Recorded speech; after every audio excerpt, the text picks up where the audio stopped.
Yes, I'm also safe.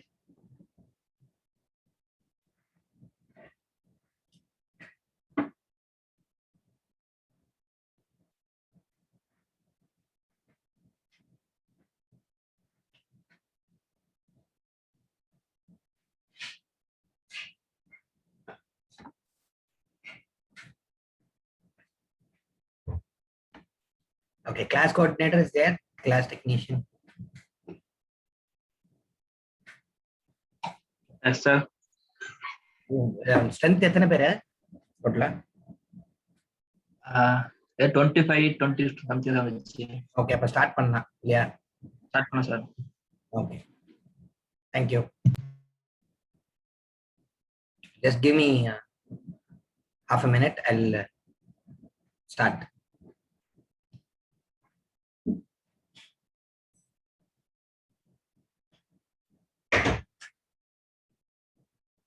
To deal with the rights issue class.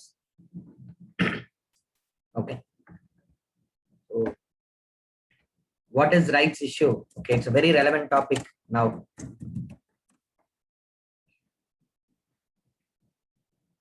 Okay. So the services provided by the government, no? Until recent past, it was just a service by the government. In case if the government is not able to provide the services, you cannot go to the court of law. Okay, so rights issue is converting services into rights. What is the difference? As long as service is just a service, if the government is not providing it to you, you cannot file a case against the government. But if a service is made as a right, you can go to the court of law and demand compensation to the government, and also court can issue orders for implementation of the same. Okay, so that is different. So, for example, we know the farmers were protesting near Delhi, and what was one of the major demands of farmers? They demanded that minimum support price has to be legal. Now, if you see, already we have minimum support price. Why they are asking? What they're asking to legalize minimum support price, make minimum support price as a legal right, because now minimum support price may be there. It is a service provided to the farmers. It can be taken back anytime by the government. In case if MSP is taken back by the government, you cannot go to the court of law. You can only request the government. You are at the mercy of the government. But if minimum support price is made legal, the present government is bound by it. The present government is bound by it, as well as the future governments also is bound by it. They have to provide the minimum support price. In case if they are not providing, you can go to the court of law.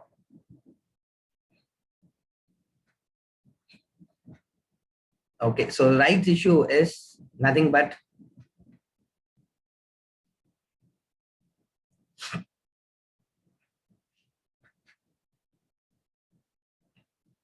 the conversion of various services of the government into rights. It's part of governance approach. Okay, the governance approach, we want to change the attitude of the government. We want to change the approach of the government. Okay, that everything should be rights based. And there is another place where you use the word rights issue, that is in equity markets. See, remember, for UPSC preparation, we need only macroeconomics. Microeconomics is not required. Okay, we have to study the macroeconomics part only. Microeconomics is for business people that you can learn if you are going to join a job in RBI or SEBI. So questions related to microeconomics, that is questions related to shares, debentures, treasury bills, will be very rare, and they ask one question in prelims, and that too once in 4 or 5 years they will be asking it. That there will be some current affairs related issue.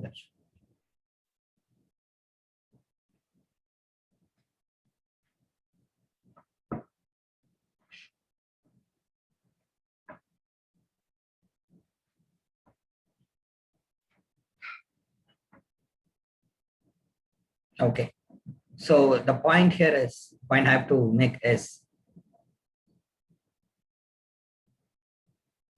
rights issue is administration side, okay, conversion of rights. Now, how many questions they ask in rights issue? 3 to 4 questions they ask. Okay, so whatever we cover in this class, from that only they're going to ask. And any rights-based legislation, we can shortly call it as rights legislation, like Right to Food, Right to Information Act, Rights of the Tribals Act, Senior Citizens Act, okay, Mental Health Act, like that, we have various rights.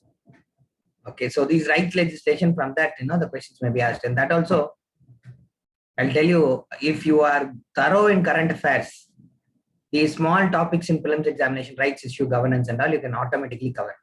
Whatever you study in class, in governance class, rights issue class, and then when you're concentrating current affairs with that orientation, that itself is suffice. You will be able to answer in the prelims examination. So you can keep this subject, rights issue as second priority. Okay, so when I say second priority, you cover all the major subjects. Okay, of current affairs also you cover. And then if you have time, you can read the rights issue material issued by the institute. Okay. So now you may be asking, sir, what is a source book? Okay, institute material on rights issue is given to you. Remember, it is a secondary material. Okay, don't ever think that you have to put additional effort. It is a reference material. It is not a study material.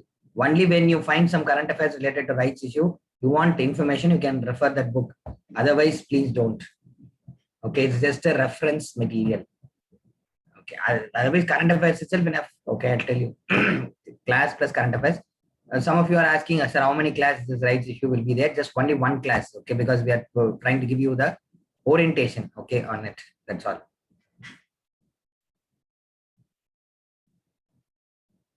Only one class. Okay, rights issue. Only one class is suffice. Okay.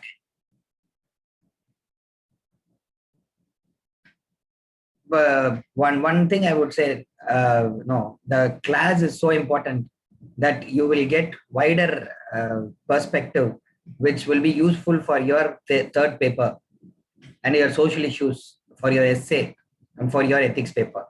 Okay. So please listen carefully. Okay, that is going to be discussed in the class. Nothing will go, whatever is being discussed here, both questions for prelims and mains, even though it is a prelims topic, there's a lot of scope from this topic to be asked in the mains examination, because related topics are there in main syllabus also. What are we going to see today? Okay, in rights issue, we are going to talk about what is rights-based approach. And okay, after seeing what is rights-based approach, we will be talking about what is human rights and its character. Okay, then we are going to talk about mechanism to implement human rights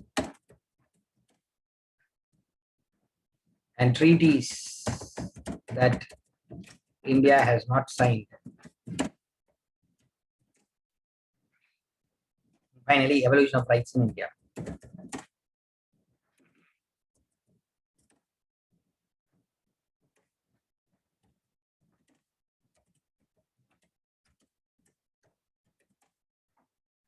Okay, so evolution of rights in India.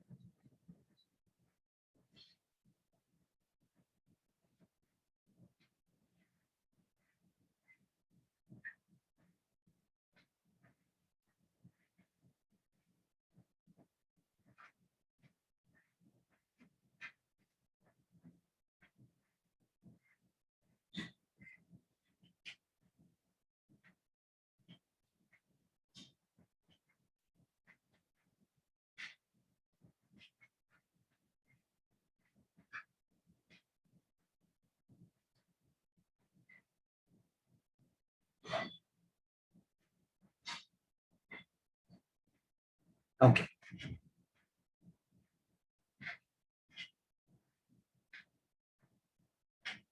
Now, what is rights-based approach?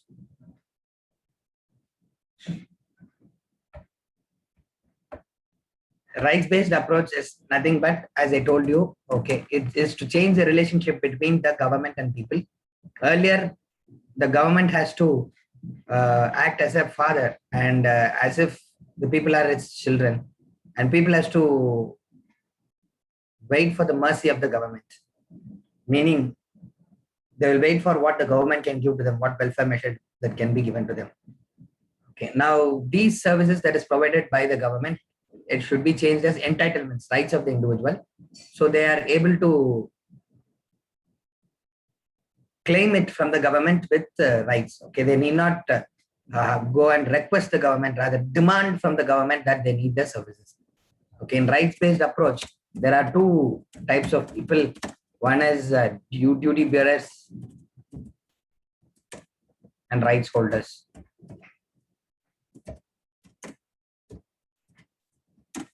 Who is a duty bearer? The name itself you can easily understand. Okay, so this rights-based approach talks about the relationship between the government and citizen. Who's the duty bearer here? Yes. So please interact with me. If possible, some of you can enable your videos. Nobody has enabled your video. Okay, please do it for me.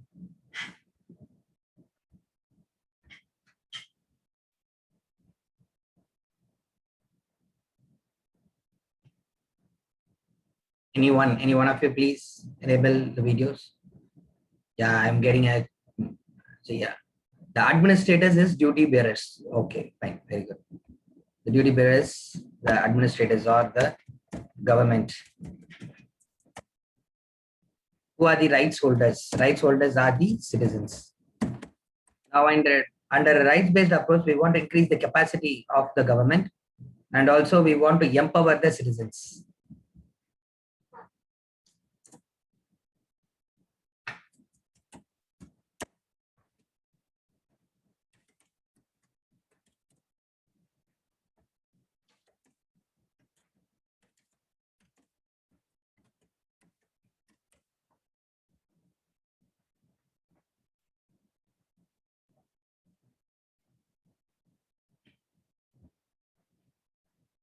Okay, so duty bearers and the right holders empower them.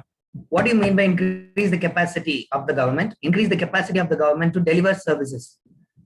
Increase the capacity of the government to deliver services.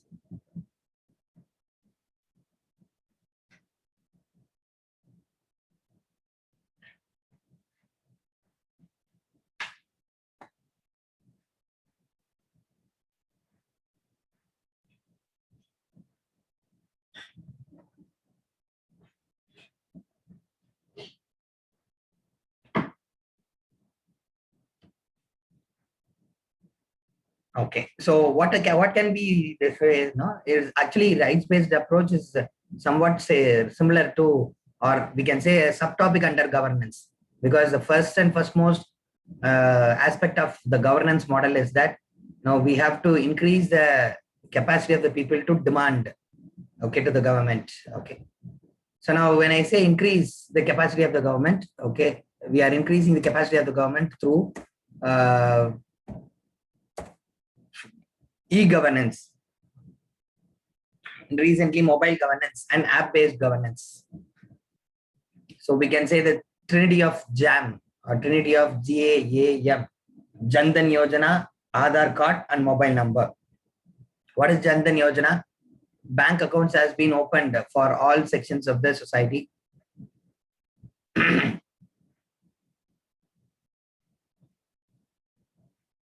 Okay, every nook and corner they have opened the bank accounts, and A is for Aadhaar number. With the Aadhaar number identification, you are able to get the government services very fastly. And M is for mobile number. Using your mobile number, government can send OTP to your number, and then easily things can be done.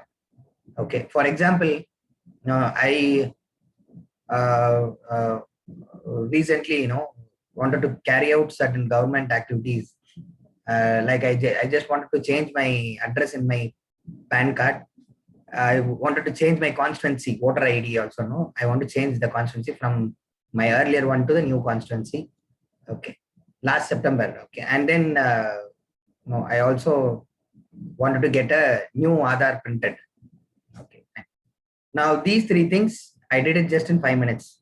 But I remember 16 years before, when I came to Chennai, when I wanted to get ration card, the voters ID that has to be shifted for my entire family, I have to walk to the government office for 3 weeks, and then only I was able to change.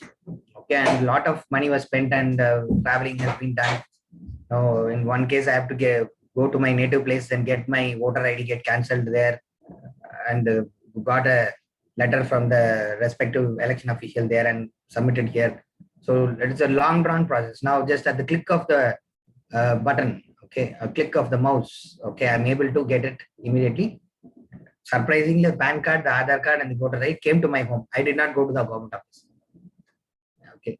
Nowadays, and some of you may have experienced OBC certificate.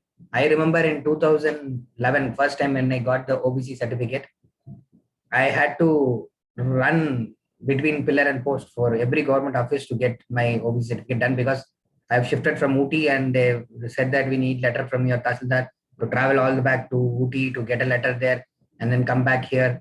Okay, a long drawn process. Long drawn process. Okay, and I've cleared the prelims examination, and UPSC asked for the OBC certificate. At that time, I did not know that even if you don't put your OBC certificate, you can give it after mains also. So I was wasting some 10 days in the UPSC preparation, a crucial time in getting this OBC certificate. Okay, and that too, I was finally able to get it because of already one of my friends was inside the government. Okay, he was in the treasury department, which pays salary to the all people. So when they say, things move faster. But nowadays, things are not like that. Okay, things have changed. Many of you would have experienced OBC certificate. So some of my students say that they got it in 3 days. Okay, just yes. Okay, just applied in online. No, you just get it in 3 days. Even if you go to government offices, okay, sometimes even in offline, nowadays, they are moving things very fastly. Okay, the capacity of the government is increased. Okay, so that you are able to deliver the services, in a more effective manner. Okay, so there are many examples I can give. Okay, in short, JAM, okay, Jan Dhan Yojana, Aadhaar card, and mobile numbers.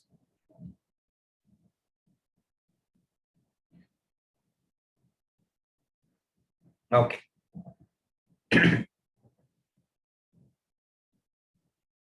Now, right holders, shall be empowered.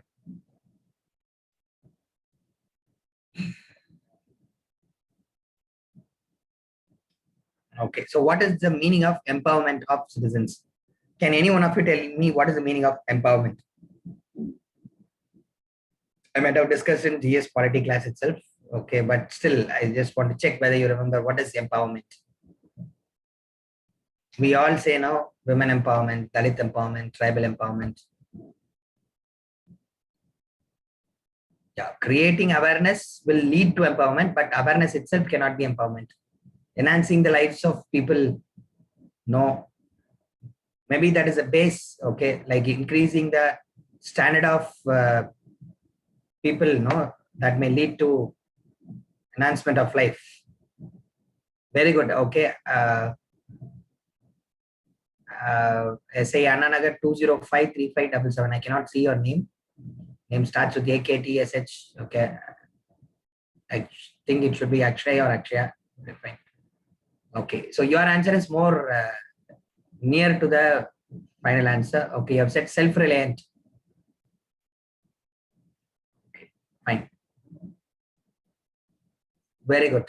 Okay. So we have another answer, ability to decide and voice for themselves. Very good. That is perfect definition. Archana.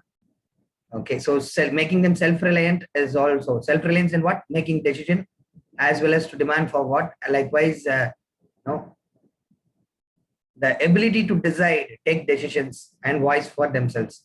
That is empowerment. Very good. Okay. What do you mean by that? Citizens should be made to decide what they have to make to decide. They have to be enabled to decide on what services they want. That is real empowerment. Earlier and all, people sitting in Delhi, they will be thinking that what is required, even in Corona, this issue. Okay. When the first wave of Corona hit, Okay, lockdown instructions were given from the center. Okay, so later on only they realized it is not appropriate to have nationwide lockdown, because certain states like Chhattisgarh, northeastern states and all did not, they have not having a single case, okay, of affected of corona. Okay, so it's always better to decentralize them. Then only they realize that it is to allow the states to do it. Okay, so you have to hear from the people. Okay, so people sitting in Delhi, people sitting in state capital, they cannot know the what is the requirement of the citizens. The real citizen empowerment is citizens must decide what they want. Okay. And government should be the facilitator. You need to have the ears, that's all. Okay, so recently one of the IAS officers, Uday Chandran sir, has been appointed as the first secretary to the chief minister. Okay, most of you who are following him will know his track record. He is an honest officer. Whichever political party is in power, he will be more efficient and most sought after officer. Now, if you see his YouTube speeches, okay, Mr. Uday Chandran's YouTube speeches, he will say that, it is enough you listen to the people, open your ears and listen to the people. People know better than you. Okay, listen to your subordinate staff who are there in the department for long. Okay, you are appointed as a secretary to a particular department. If you think that you know everything, you will not be successful. You cannot even move an inch. You can't even move a small stone, okay, in that department. But if you call your subordinates who are there in the department for long and listen to them, you and the stakeholders, the people who are serving, you are serving, the people whom you are delivering the services, call them and ask what they want. And if you listen, you will be able to identify what is the service that has to be provided. Okay, so that is best administration, as well as it is empowering the citizens. Allow the citizens to decide what services they want, whether the education they want, whether they want health facility, whether they want a college in their place, or a school in the place, or toilets in the place. Okay, or we need women empowerment, women security. Okay, it's and all should be asked from the people. Okay, otherwise when you create a scheme, it will not be appropriate for all. Okay, for example, now many schemes that has been introduced by the central government, always it will not suit the southern states, especially Kerala and Tamil Nadu. Okay, why? It is because our human development index is far higher and it is same as Europe. If you take maybe some North Indians are here, we have to tell the fact that that southern states, especially Karnataka, Tamil Nadu, Kerala, and Andhra Pradesh, and for that matter, the western part of Maharashtra. Okay, and certain pockets like Punjab, of course. Okay, so in these cases and all, their human development index is same as Europe. Okay, higher value.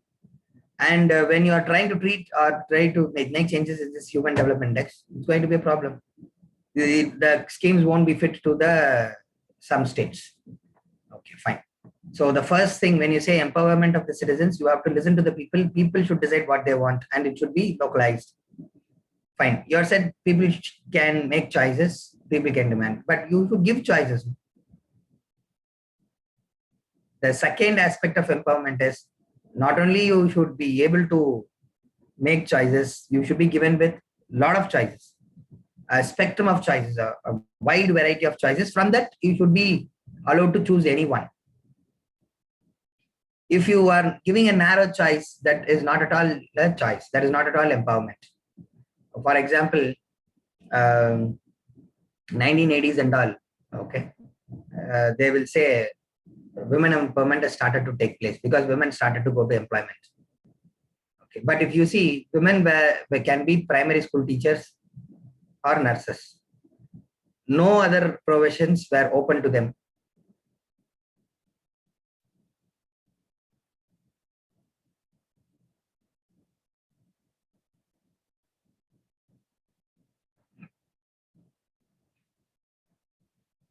Okay, so no other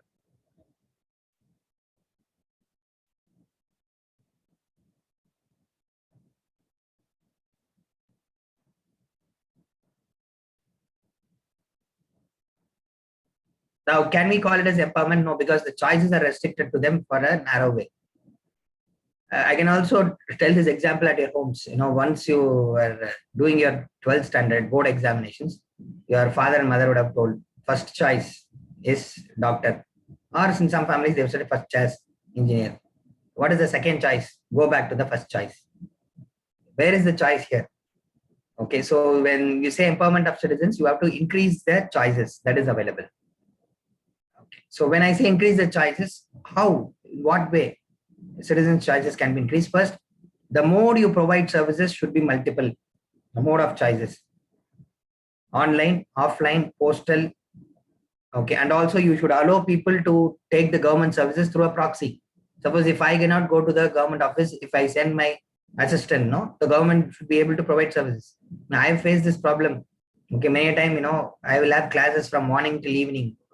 So but I have assistants, so I'll send my assistants to government offices to get things done. But they'll ask, oh, what is he? Is he a big fellow? No, ask him to come. Only then I will be providing the services. Even though I give a letter telling that I'm authorizing so and so person, he's having carrying this ID card. So please receive the application on behalf of me and give the information. Like that, a detailed thing I'll create, but still, they'll say, ask that fellow to come. Okay, so the government should provide services in a multiple ways. Just imagine a person who's in abroad or a person who's studying in Delhi, and for that person, a certificate has to be obtained in Chennai, or you are preparing in Chennai and you have to take the certificate in your hometown. So the government officials should be allowing the proxies to receive or to get the service on behalf of you. Okay. Sometimes, they'll say only online services will provide. That is also a problem. It is not empowerment of citizens, because how many of them have access to online?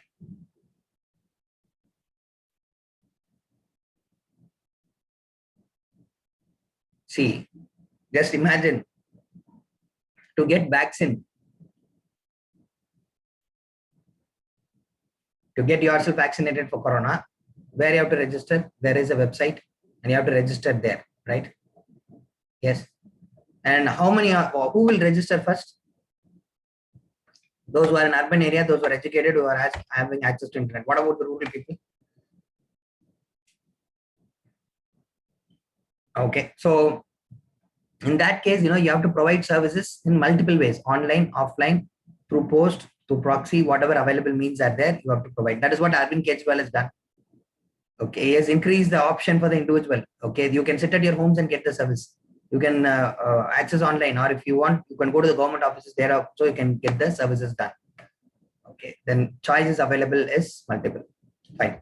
Now, next is when you say empowerment of citizens, when you say increase the choices, it's not only mode of providing services, but also who's going to provide the services. Before 1990s, who will be providing the services?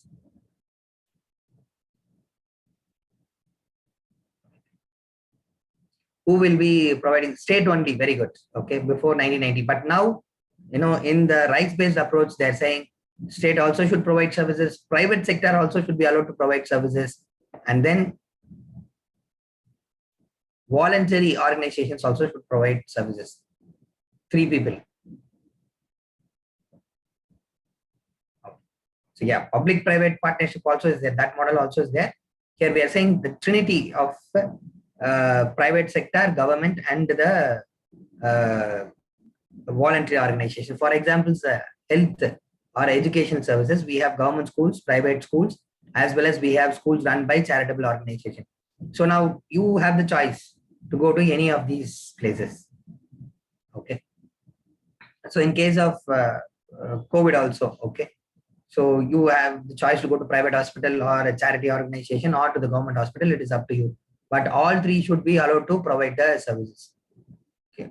But there are exemptions. In tough times, government alone can provide the services, because initially COVID-related treatment was given by the government only in order to have the track record. Okay, and also some of the vaccine delivery also, initially it was done only through the government, because of having the track record of how many people are taking it, and ensure that it is not sold in a higher cost in the market like that.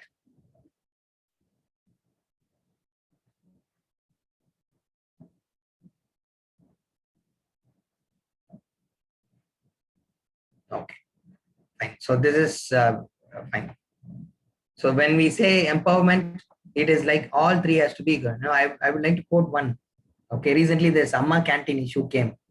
Okay, you must remember at one point of time in Chennai, food prices were very high.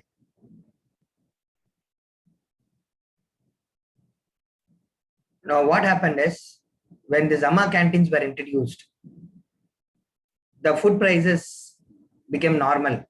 Okay, because it came as a competition.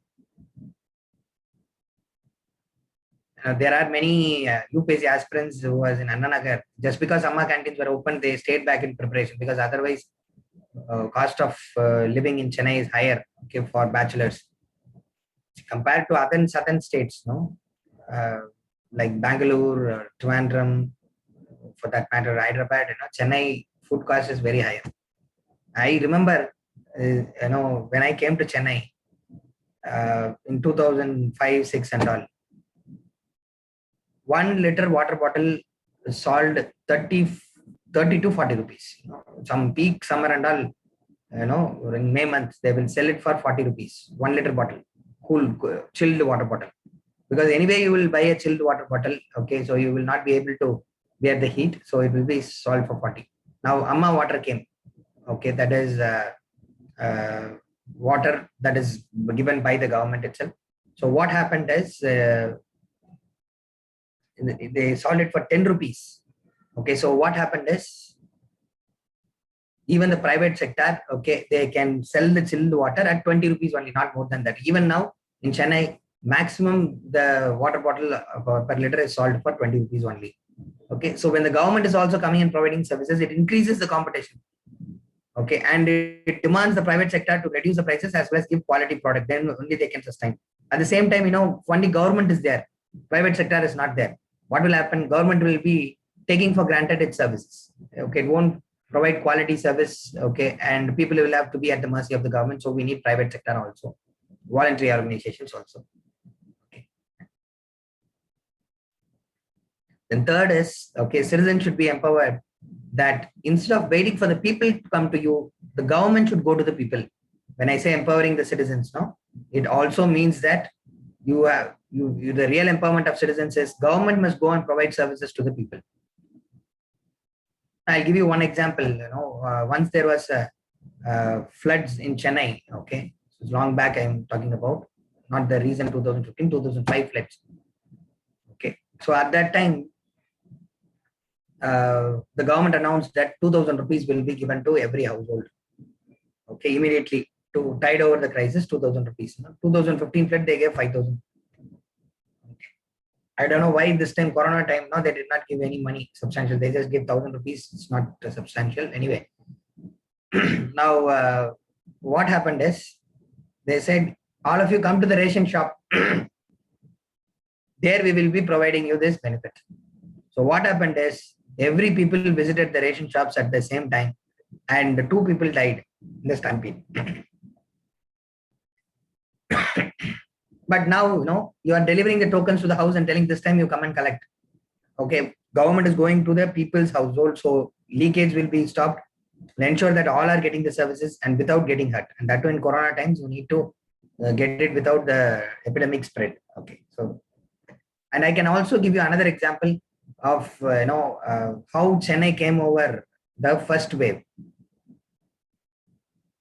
Okay, what happened is, when the cases was increasing, the government appointed frontline workers, community workers, okay, who would go door by door to find out who's having the symptoms.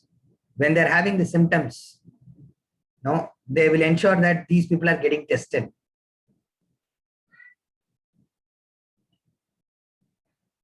Okay, they're getting tested so that government is able to trace who are all affected and ensure that further spread of the disease is stopped. So what we did is, when the cases were decreasing, we stopped all these people. Okay, they're in Chennai, they said, go home, that's all, your contract base is over. Corona has been controlled, so go back.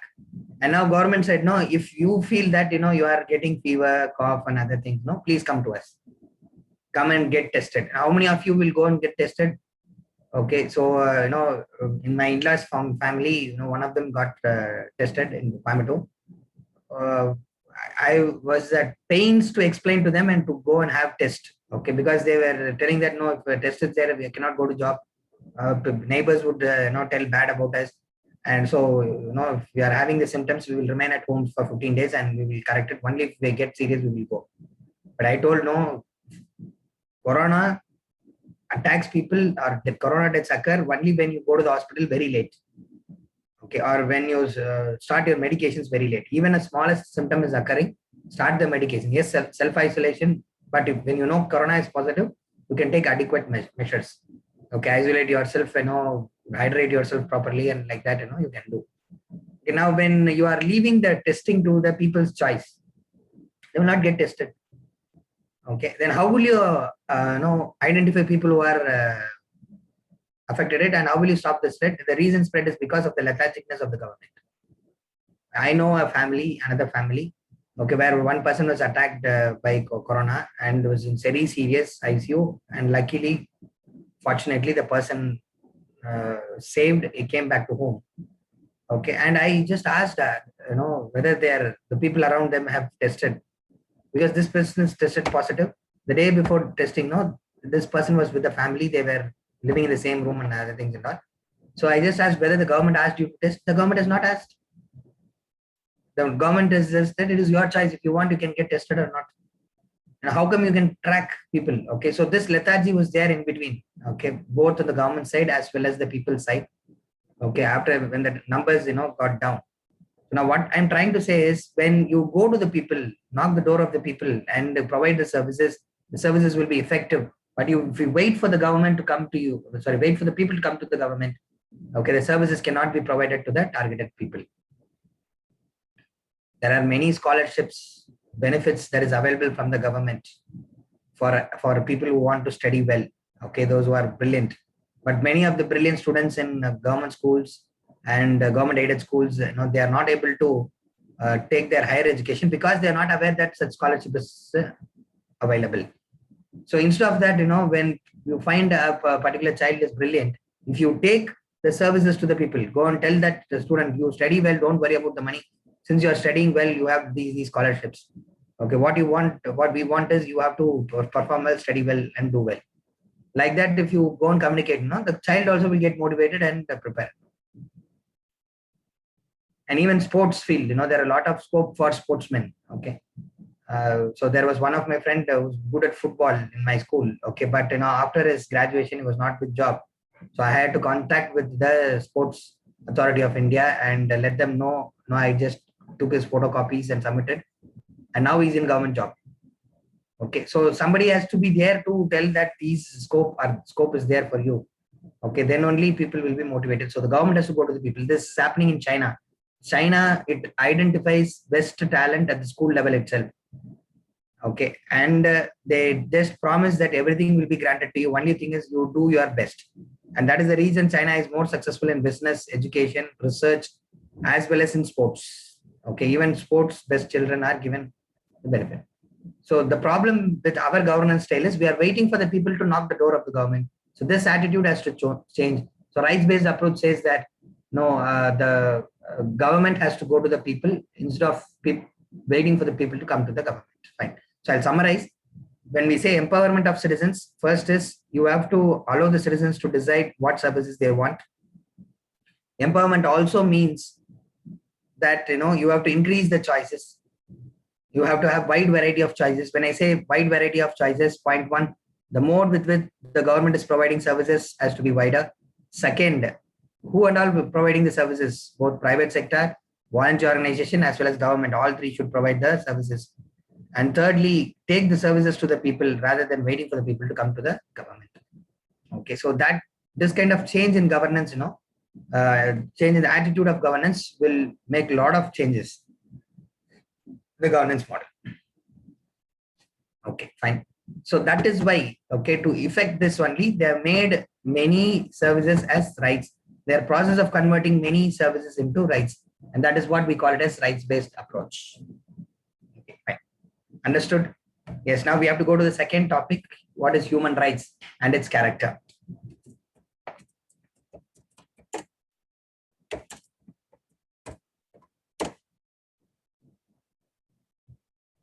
Okay, fine.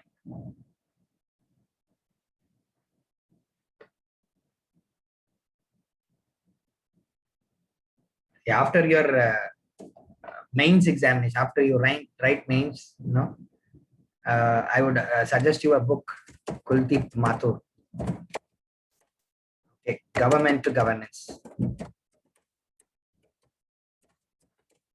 Okay, Government to Governance. Okay, so this book you can purchase it in online. Okay, I think only 20 rupees or 30 rupees. Okay, because it is a government publication. If you go to National Book Trust website, NBT website, okay, no need to go for Amazon, NBT website. The books that is available, there will be small, like human rights, environment, everything, small books will be available. Okay, the content will be really good. And the price is also affordable. As I would like you to purchase this book, just 25 rupees or 30 rupees, but content is worth invaluable content. Okay, small book only. Okay, so there you will get the new model of governance. Okay, so it will change your attitude and make you as an efficient bureaucrats. Those who can serve the nation same while serve all the vulnerable sections also.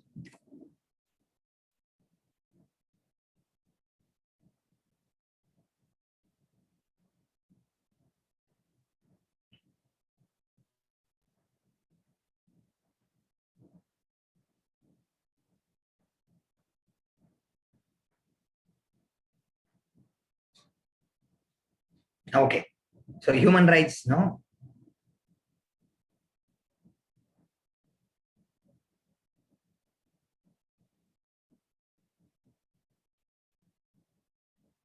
Yeah.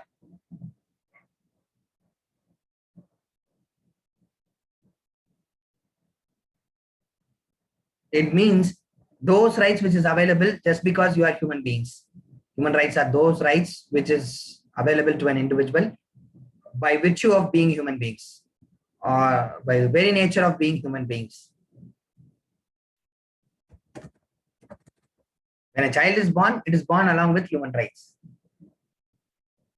Now you will be saying, sir, how it is visible, sir? I don't find when a child is born, there's nothing like, you don't understand what you're speaking. Okay. So that is why we have to talk about the character of human rights. To understand the character of human rights, we should compare it with the fundamental rights also.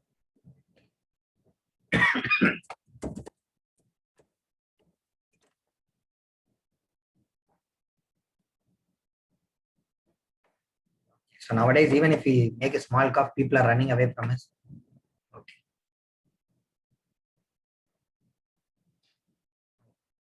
So we have a pulse oximeter in our house. So if I get a cough or something, immediately my wife takes that pulse oximeter and comes to me and say, "We check your saturation level." Okay, then only you will be allowed into the main room. Otherwise, you remain in this room. This is my study room where I take class from. Okay, only for study purposes. So they'll say you remain there itself. Make it that you are a permanent place and stay itself. Okay, fine.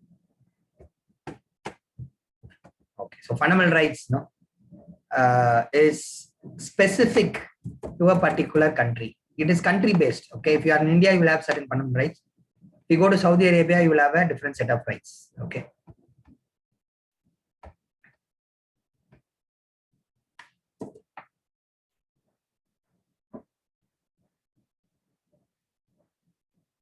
Okay, so fundamental rights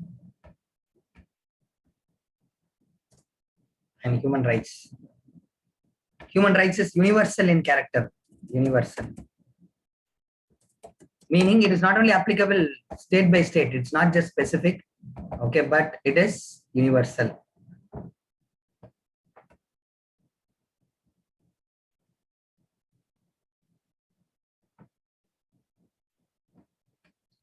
Okay, so what do you mean by this universal? It is applicable to all people, all nations. Not only to India, not only to USA, not only to Saudi Arabia, it's for the entire humankind. How do we say that it is universal?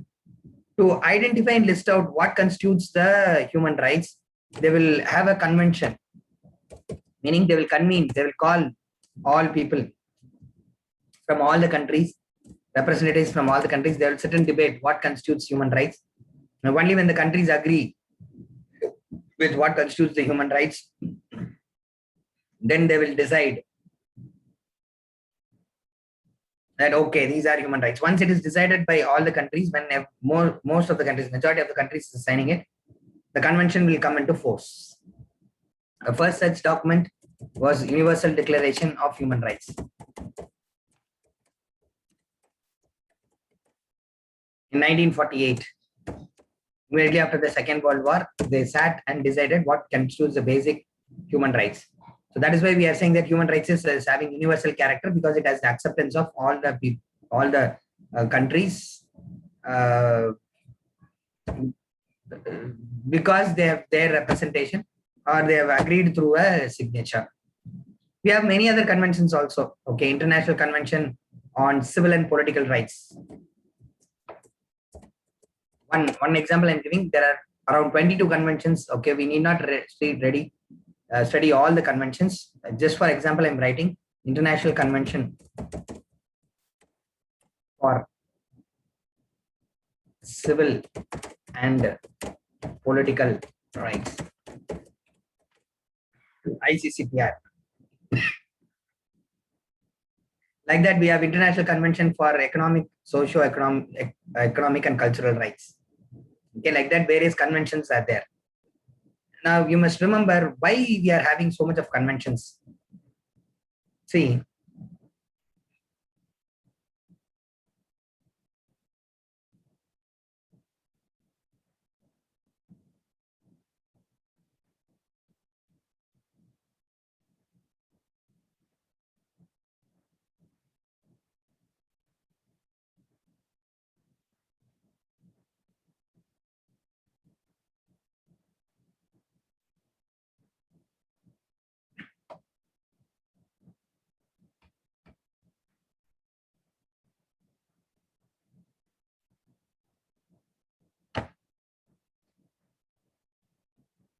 okay, International Convention for Civil and Political Rights. Okay, fine. Now here,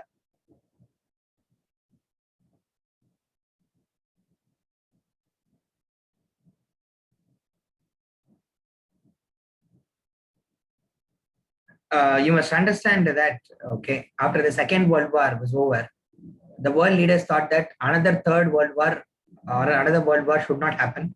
So to prevent that, what we have to do, we have to create one institution where negotiation can happen, that is United Nations. Okay, second is, create interdependence between the people, okay, between countries. How to create interdependence? Free trade and commerce. So when you create free trade and commerce across the countries, so what happens is, there is no incentive for one country to bomb another country. Okay. Now we are having conflict between Palestine and Israel. Okay, so supposing Palestine has investments in Israel, Israel is having investments in Palestine, they will not fire at each other. But there is a strict separation. Okay, there is no permission for each other countries to have investments or economic activity, so that there is no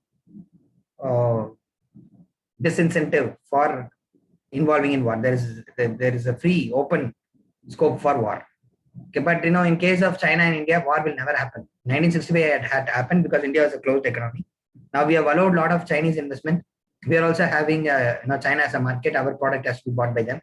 So the full-fledged war is an impossibility between India and China. Okay, so they wanted to create interdependence. That is why World Bank, IMF, and GATT, which later formed as WTO, was formed. And even if these two institutions are there, okay, that economic institutions and the United Nations is there, people will still fight. So to ensure that people are not fighting, to prevent them from fighting, okay, we have introduced this international human rights, which gives values for the people.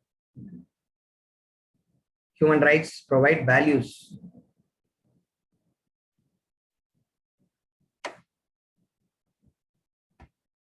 Okay, so these three things, they thought it would ensure the preventing Third World War. Why I have to talk about this is the significance of human rights. You must be wondering, why in 1948 they talked about human rights. It is because Second World War, there's a lot of human rights violation. So to avoid it in 1948, they have created it. Okay, and that is why we are saying human rights is universal in character and it is internationally guaranteed. Okay, what about fundamental rights? Fundamental rights are guaranteed only nationally, and human rights are inherent in nature. human rights are inherent in nature. Okay, meaning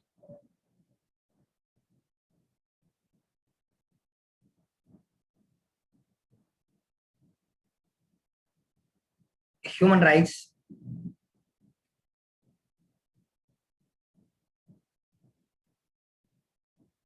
is born along with the child. If you see fundamental rights, it should be given by state. It should be given by the constitution or law. But human rights is inherent. It is inborn. Okay, nobody can give it. It is inherent. Okay, and not only it is inherent, but also it is inalienable. Inherent also it is inalienable.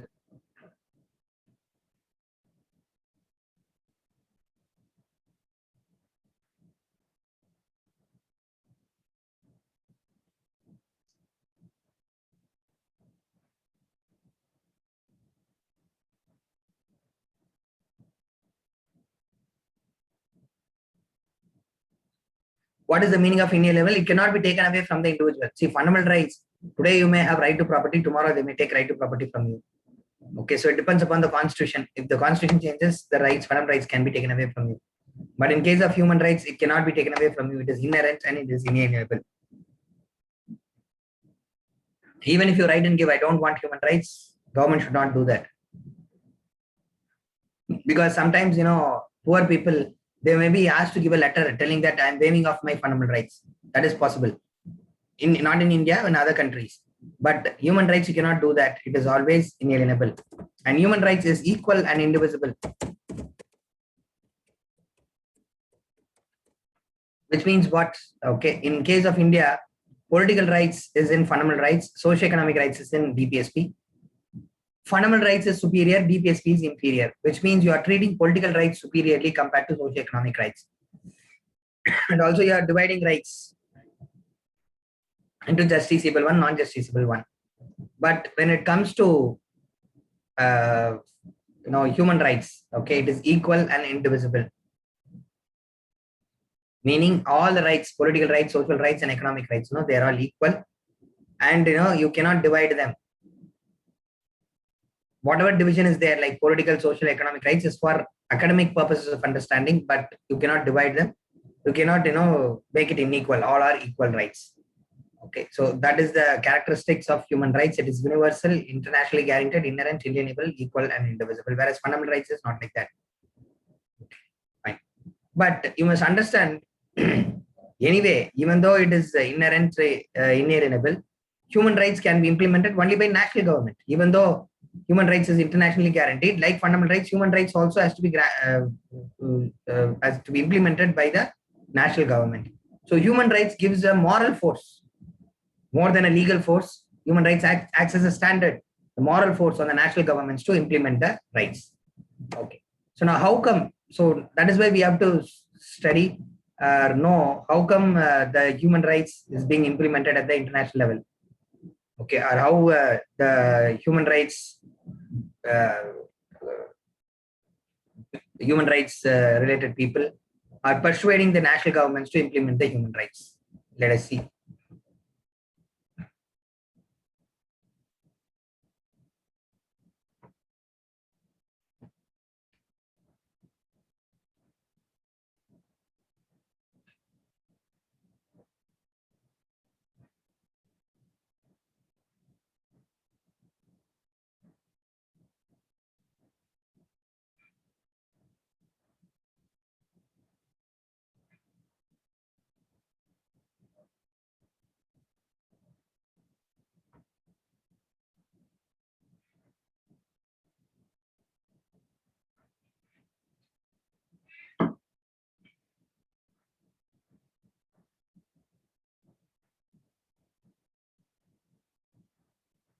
Okay, fine.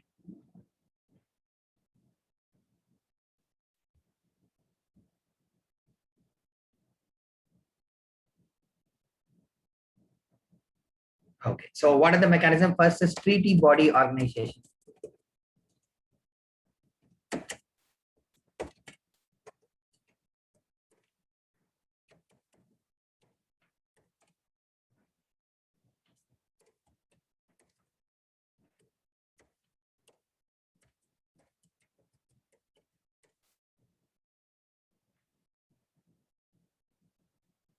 Okay, so treaty body organization.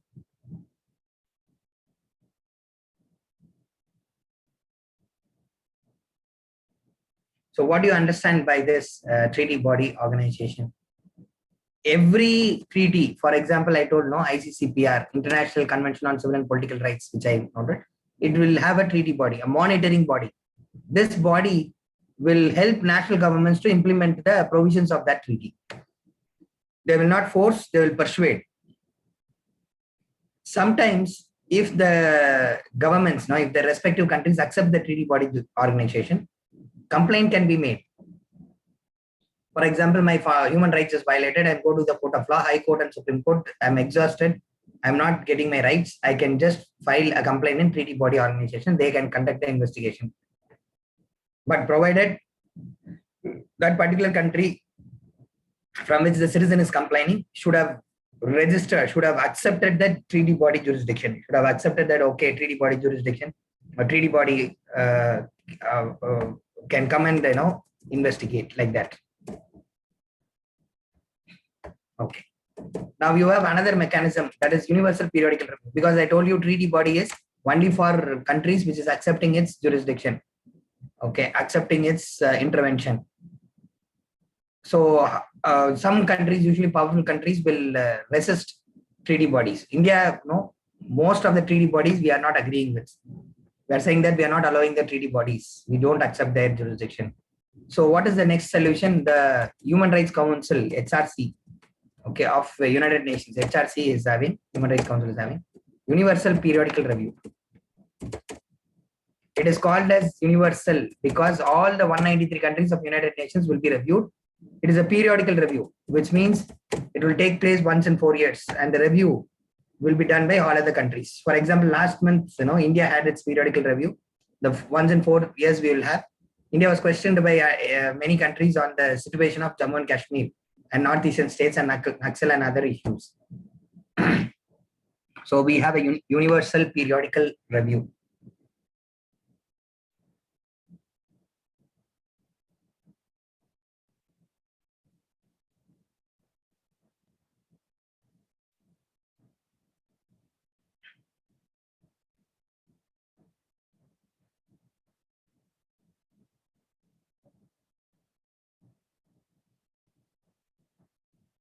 Okay, so what is this universal periodical review?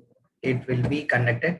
Now, what will happen is after the review is conducted, no orders will be passed. The HRC will provide some advice to the respective national governments to ensure human rights. That's all. Okay, because nation states are having sovereignty. Every country is having sovereignty. So we have this mechanism, but it cannot issue orders. Okay, now third is the same HRC, Human Rights Council, can appoint, okay, working groups and special rapporteurs. Okay, so who are these working groups and special rapporteurs? Simple. When 3-4 people together work for this, they are called as working groups. Special rapporteurs are, okay, one single person. When he is appointed, he is called as a special rapporteur.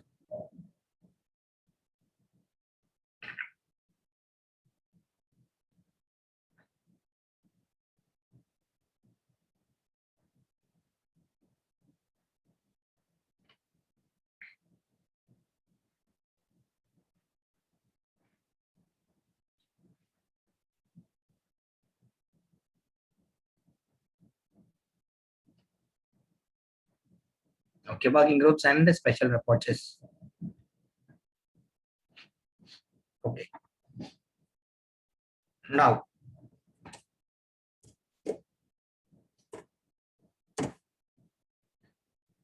when will they be appointed? For example, now pandemic situation is there, so a special working group on people affected with pandemics, people affected with AIDS, the human rights of senior citizens, human rights of children. Likewise, what they will do now, they will appoint special groups in order to conduct research on how far the human rights can be implemented in various countries.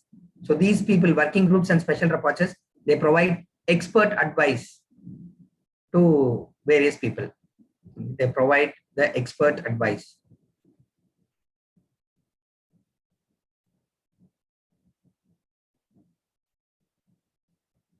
Okay. Then we have ICC, International Criminal Court. Okay, it is different from ICJ. Don't confuse ICC and ICJ. You know that International Court of Justice is to resolve disputes between countries, whereas ICC is there to resolve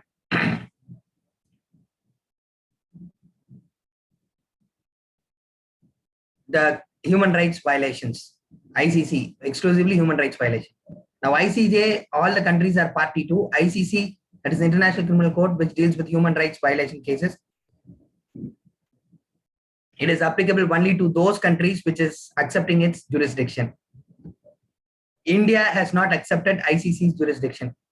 India have not accepted ICC. We are part of ICJ. Any country which is part of United Nations is also part of ICJ. But ICC, there is a choice that we can accept its jurisdiction or not. India has not accepted its jurisdiction.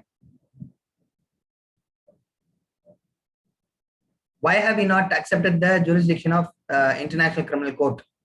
It's because they have used the word genocide. Okay, so for genocide, crimes against humanity, war crimes and all, you can file a case. Now just imagine Jammu and Kashmir, we still have problem. Nagaland, we still have problem. Naxal problem still there. Recently, we know that 3 weeks before, 22 CRPF personnel was killed by the Maoists. Now we are taking action against them. When we kill the Maoists, Naxals, most of them are belonging to tribal community.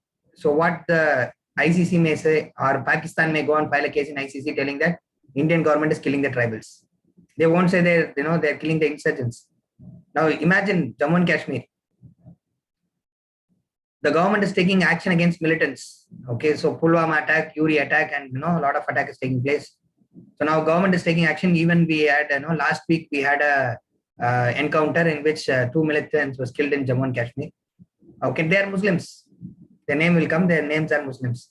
Now Pakistan may go and file a case in the International Criminal Court, telling that India is conducting a genocide. They are killing only Muslims in the name of anti-terror activities. See, actually we are killing the militants only, but it can be tilted easily. Okay, so that is why we have not accepted ICC. As long as these 3 problems is over, 3 important problems over in India, we cannot, sign most of the international human rights treaties, because the foreign countries may misuse this in order to intervene in the internal affairs of our country, to meddle with our affairs. Now, that is why we have not signed it.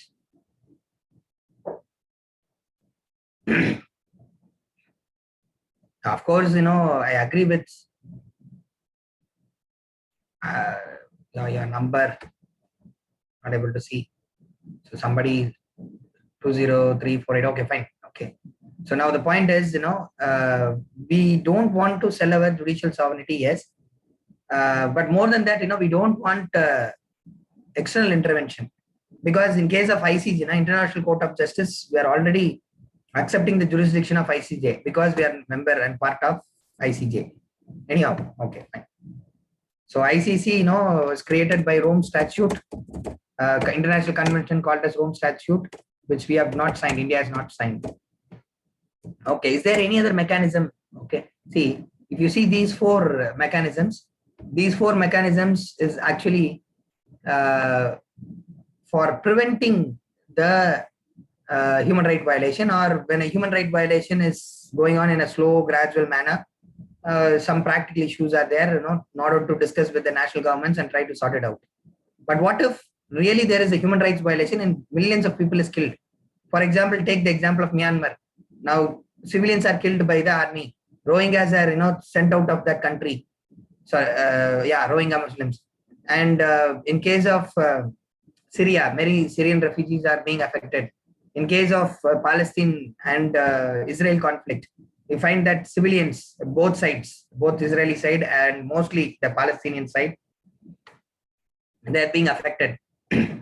So in this case, how to stop an ongoing human genocide or ongoing human right violation?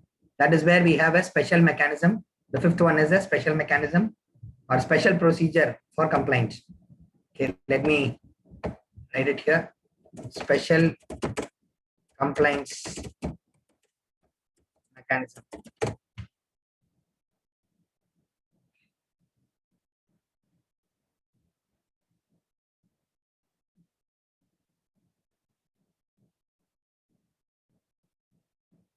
Okay, so as you have asked, now what is a working group? Simple. Working group is a group of individuals appointed to research on a particular human right violation issue. To research on a particular human rights violation issue. Likewise, special rapporteurs also, okay, are groups which is you to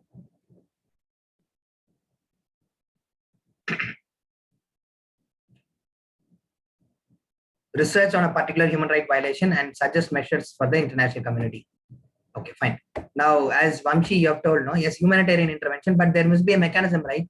So, in the name of humanitarian intervention, countries cannot just like that go and interfere in other countries' affairs. Otherwise, USA will interfere in all countries' affairs. Okay, so we should have some mechanism. So, what is that mechanism? So, just listen.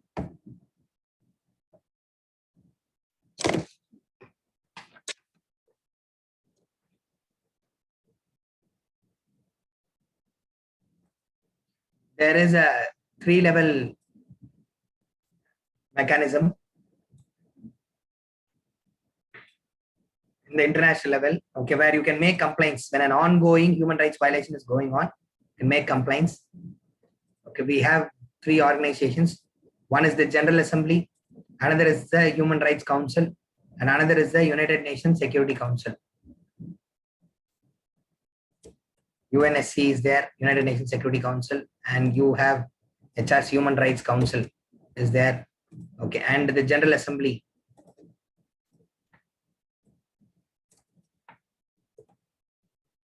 General Assembly. United Nations General Assembly is there. Okay. And interestingly, we have one organization, okay, called as United Nations High Commissioner for Human Rights. They coordinate the activities between these 3 organizations because these 3 organizations are into different jobs.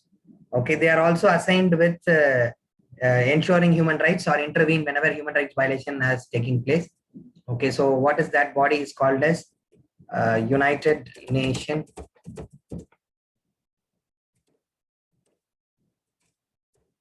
High Commissioner for Human Rights.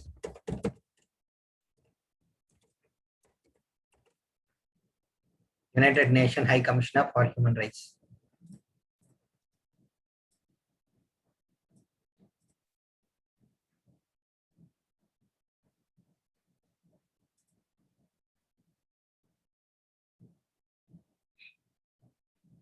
The responsibility to protect mechanism is yet to develop. It is in the proposal pipeline only. Okay, so I'll talk about that. Okay, right now United Nations High Commissioner for Human Rights is there. They coordinate. Now, if you have a complaint, supposing have a complaint that human rights violation is taking place in a country or place, you can file a complaint in United Nations High Commissioner for Human Rights. He will filter the complaint and send it to HRC for investigation purposes. Investigation. Now, HRC, if it is convinced that human rights violation is taking place, and they will go for a vote. If majority of the countries is voting, okay, the issue will be sent to United Nations Security Council for implementation.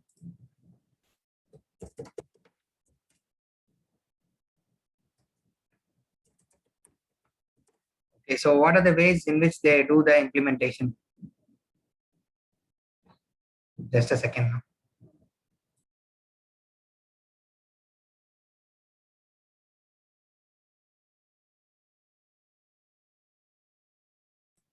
Okay, so implementation. In this case, what is the way in which the implementation can be done? United Nations Security Council can go for 3 types of action.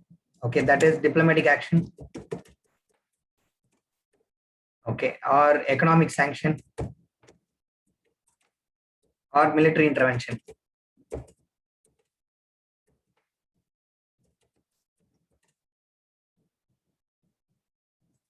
Okay, economic and military intervention, like that. Okay, so these 3 things. But here there is a problem. Veto issue is there. If any one of the powerful 5 countries says no action, then it cannot be done. Now, what about Sri Lanka's case? Recently, Sri Lanka's case was in HRC, Human Rights Council, and they did not pass it. HRC itself did not pass it, even though human rights violation might have taken place there. since many countries did not agree, did not vote against Sri Lanka, the case did not go to UNSC. Even if it goes to UNSC, China is there. Okay, so China will support Sri Lanka and say that no implementation. So we have this mechanism, and so far this mechanism is only investigating things, but no concrete things have been done so far. So this is also a weak mechanism, and that is why, as Vamshi told, now they're talking about another type, or without the UNSC's intervention or without veto power. Okay, they are talking about they're talking about a new type of intervention, that is responsibility to protect. Okay, this is argued by many of the international community, human rights people. Okay,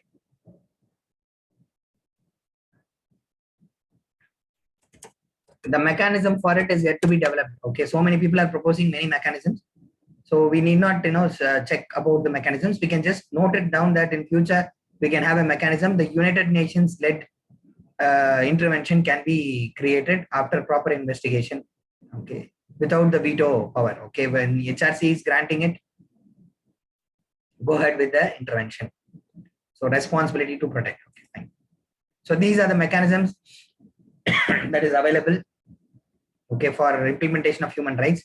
But whatever mechanisms is there in the international level, as long as the national governments are willing, because concept of sovereignty is there, only they are willing, we can implement it. Okay. Any doubts? So we have done with this. So let's go for a 5 minutes break. Okay. So after that, we will come back at 6:25. It's now at 6. Okay, 6:20 now. Okay, 6:30 we will start. Okay.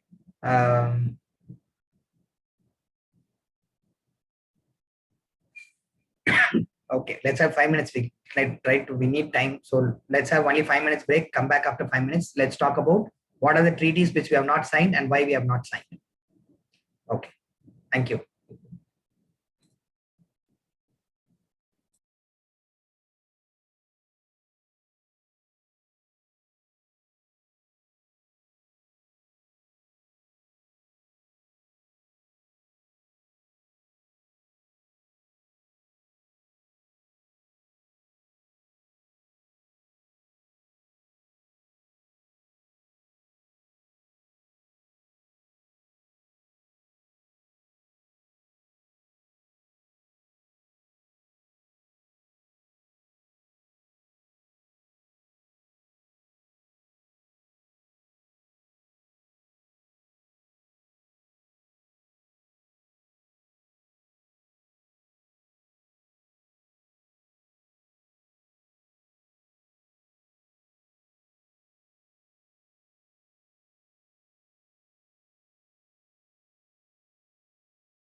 Okay.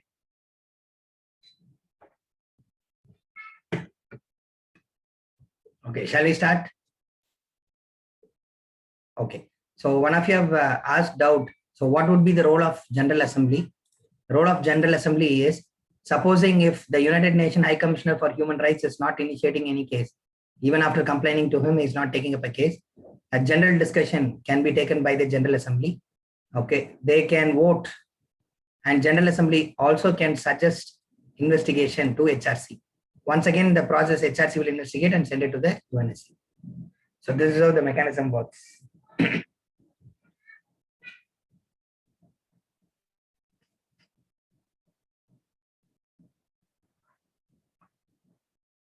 Okay. Now let us talk about the treaties that we have not signed.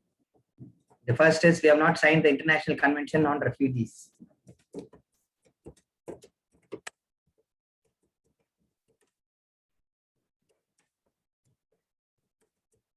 Okay, so any country which signs this convention should follow the policy of non-refoulement. Non-refoulement, meaning if the refugees are coming to your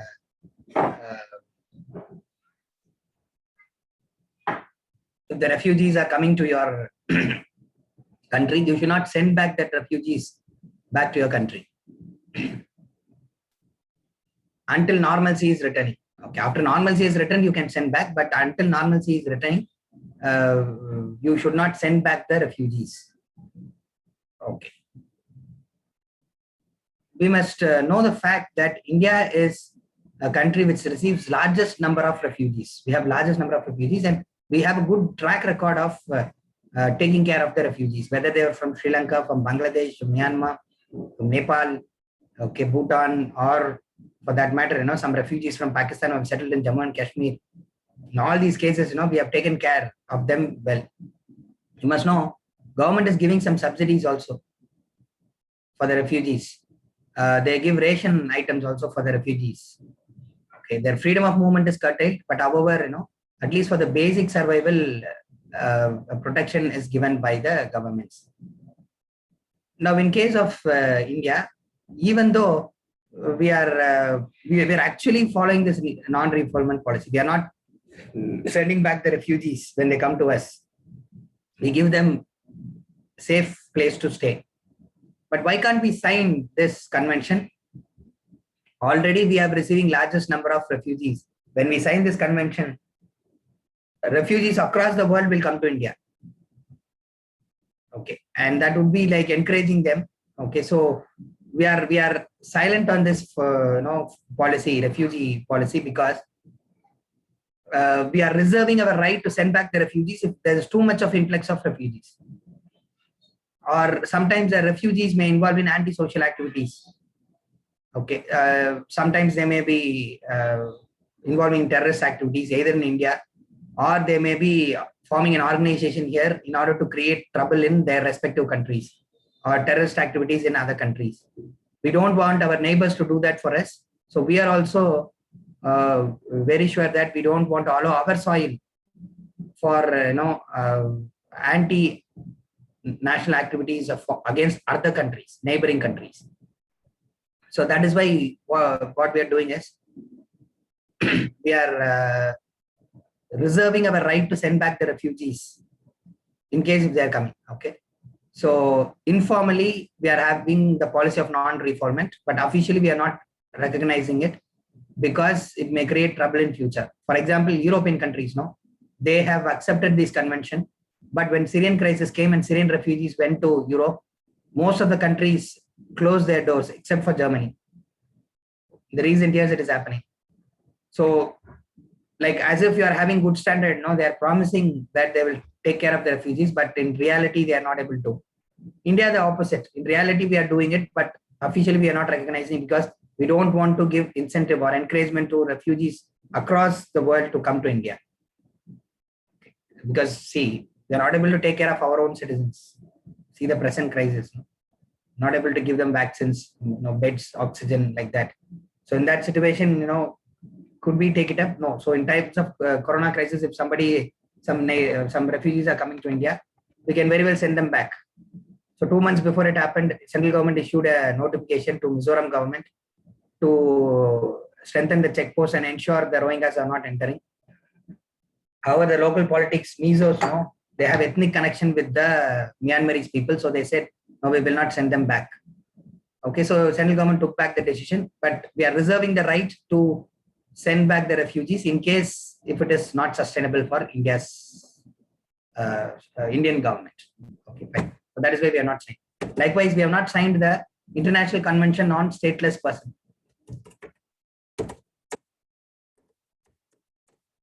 Who is a stateless person? When a person is not having citizenship of any country, he is called as a stateless person. Refugees will be belonging to some country, they are coming here. Supposing there are people who have been denied of citizenship and they are staying in India. India is also not granted citizenship. They are called as stateless person. Sometimes, based on our citizenship law, some people are not eligible for Indian citizenship.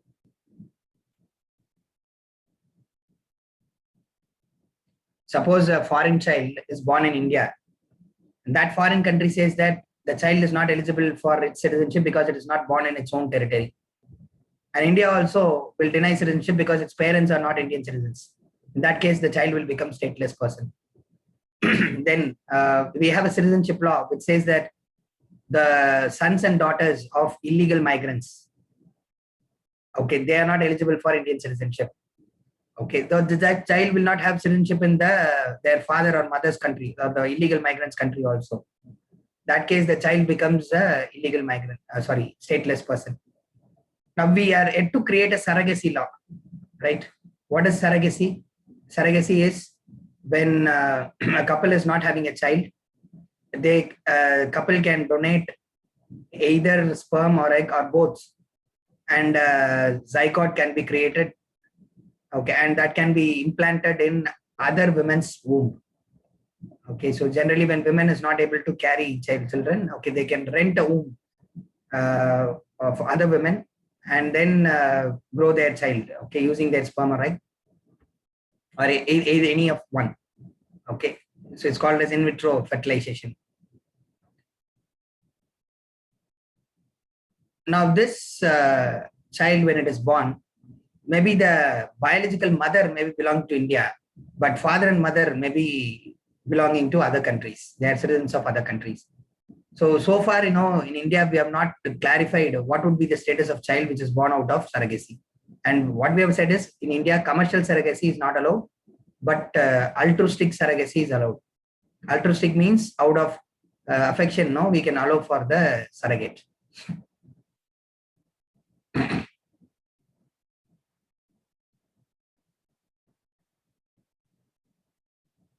Okay, in that case, that child also is a stateless child. Okay, so if we sign the International Convention for Stateless Person, we have to provide them with citizenship. Okay, we cannot deny citizenship for the stateless person. India has to create laws in order to accommodate the stateless person also. Already India is the second most populated country. And now we agree with this convention, we will have to provide with stateless person the citizenship. And we cannot carry out exercise like NRC also, National Register for Citizen, because when we create National Register for Citizens, those who are not able to prove the citizenship of India are stateless person. Now, if we sign this convention, even you recognize them as stateless person, you have to give them the citizenship. Okay. But one thing is there, okay, the stateless convention on stateless person says that if you are at least not able to give citizenship, you can allow them, permit them to stay in India without giving them the political rights. Okay, so even though that is there, Indian government thinks that if you sign this convention on stateless person from all other countries will come to India, then we'll have to give them refuge. We cannot send them back. Okay, it will be a pressure on the Indian government, which we want to avoid. See, according as human rights, okay, human rights thinks all human beings equally.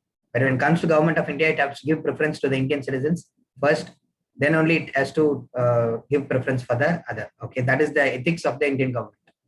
Okay, so that is why we are not signing this International Convention of Stateless Person. Okay, then International Convention on Migrant Workers.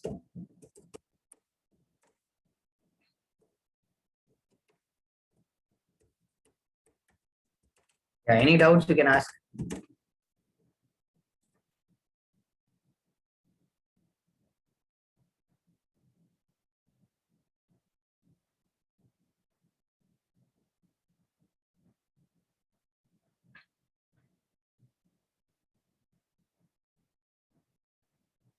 Yes, yes, that is there. Okay, but there is a difference between illegal immigrancy and refugee.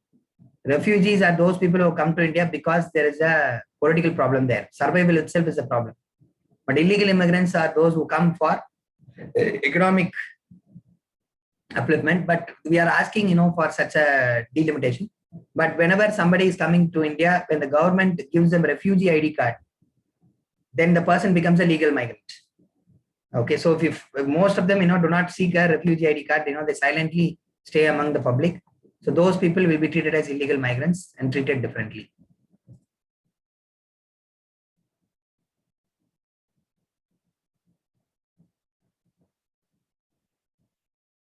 Okay, so one person is asking, yes, whether fundamental rights will be provided to refugees. Those fundamental rights is available for foreigners, also will be given for refugees. We had a distinction, right? Certain fundamental rights is available only for citizens. Certain fundamental rights is available for both citizens and foreigners. So those fundamental rights which is available for foreigners is also available for refugees. Okay, so one of you requested to go slow. I would do. Okay, I will reduce my face. Okay. So that is why I request you to enable the video. Just 2-3 people. So one of you have already done. Okay. Thanks for that. If 2-3 people are there, I can see your face, the way you're taking notes and all. To understand, whether my face is correct or I should go a bit faster or slower. That is why. Okay. Anyway, fine. I'll go slower. Don't worry. So International Convention on Migrant Workers, also we have not signed it, because if you sign this, we have to apply the same labor laws that we apply for our citizens to the migrant workers. Okay, and we have to give them protection also. Okay, but once again, this will create a problem.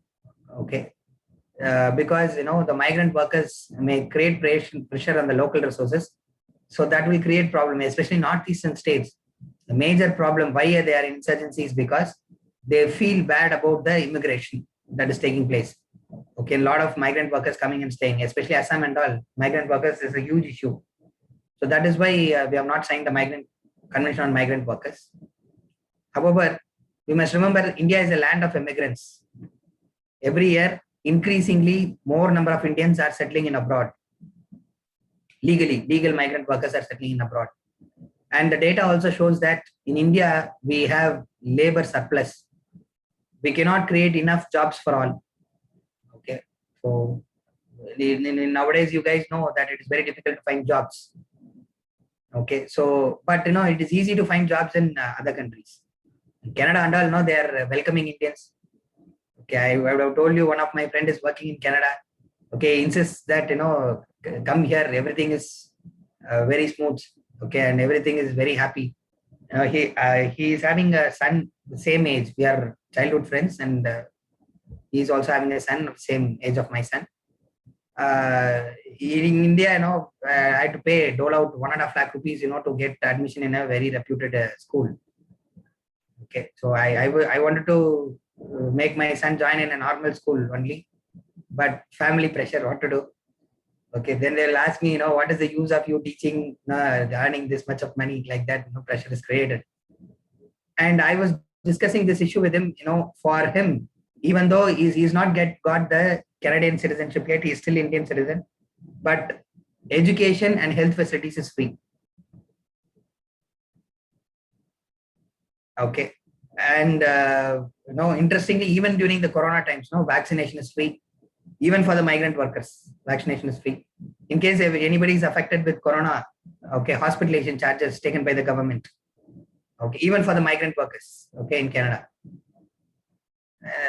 Now, what I want to insist is why Canada is able to do is, don't think they are having good heart. Okay, you should agree that they have good heart, but more than that, economically, they need a lot of migrant workers. There is no enough population in Canada are enough qualified population to take care of the economy of Canada. The state may decline. So they need more people from other countries. So that is why they are giving a lot of facilities on par with the local people. In fact, they say that you go to Canadian cities, you cannot find Canadians there. Okay, less than 10% only. They are all in rural area, enjoying their life. Okay, all the working population contributing to the economy is from either India, Bangladesh, or China.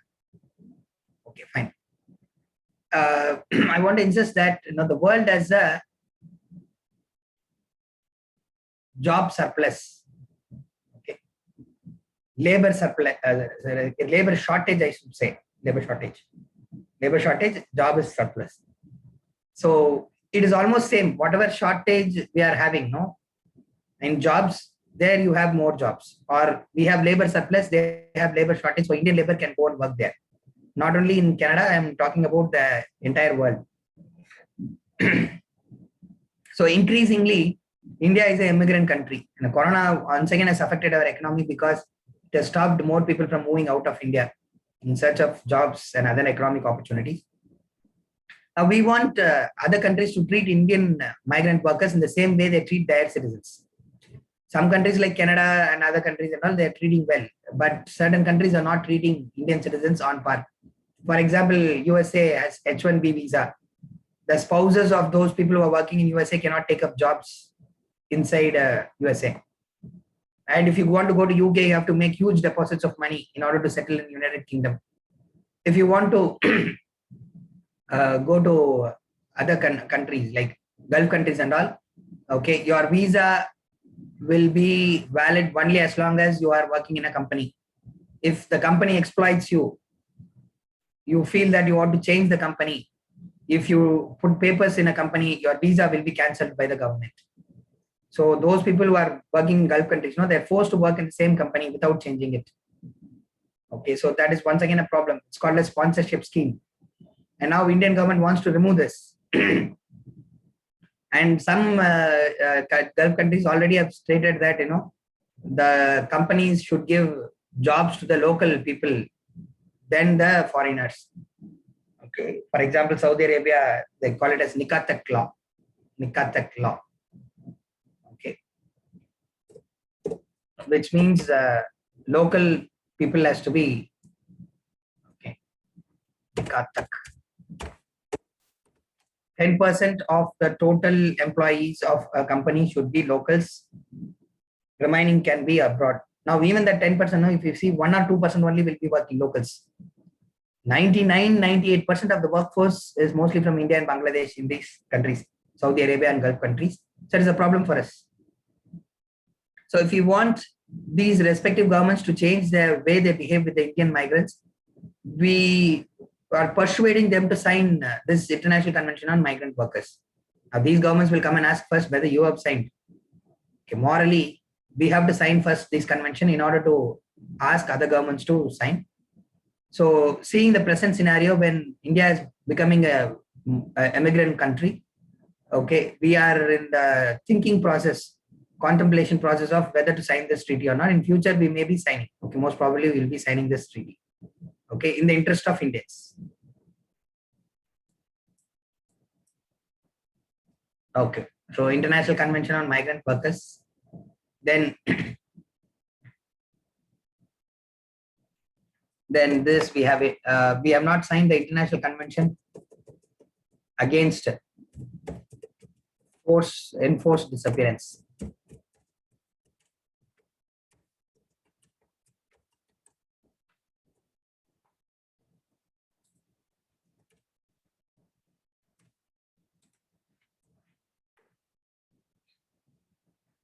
Okay, International Convention against enforced disappearance. What is this enforced disappearance?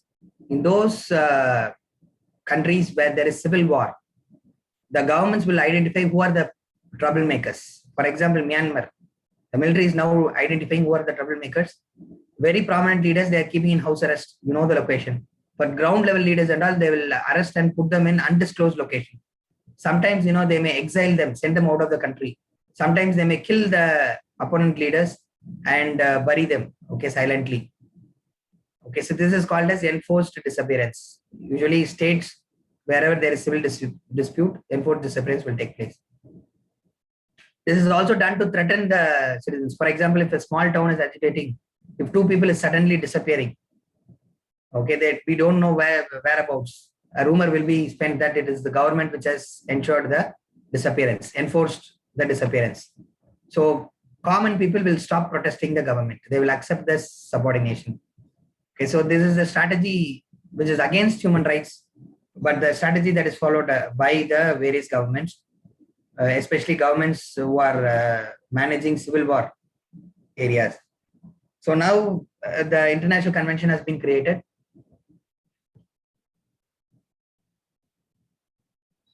For enforced disappearance. International Convention against enforced disappearance. India has not signed it. Why?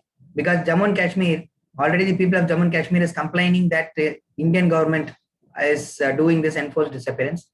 Indian government side, we are saying that it is the militants, the Jammu and Kashmir militants, no, the terrorists who are involving this enforced disappearance, who are supporting the government. And also they're involving in this enforced disappearance in order to create hatred against the Indian government. Okay, so when your relatives are disappearing suddenly, you will be thinking that the government only has done it and you will be against the government, right? So to turn the Jammu and Kashmir population, militants are involving in it. Now, when we sign this convention, there will be international inquiry on India, accusing that Indian state is doing it. Like already we know Pakistan, no? It creates all the problems, but it goes and cries in United Nations, telling that, the Indian government does everything. Indian government is not respecting the human rights. Pakistan is known for its own human rights record. It kills its own citizen. It does not give protection for its own minorities. Okay, there are more bomb blasts in Pakistan than the bomb blasts it is inciting India. Okay, that is because of it is nurturing the terrorists. No, terrorists will not be silent. Okay, when you teach wrong things to your child, it will come back to you. Okay, so that is what happening with Pakistan.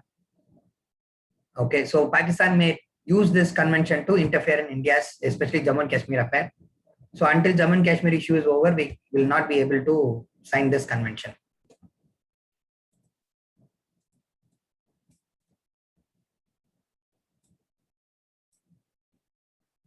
Okay, we have not signed the convention against torture. No, so I'm sorry, we have signed the convention against torture, but we have not ratified it.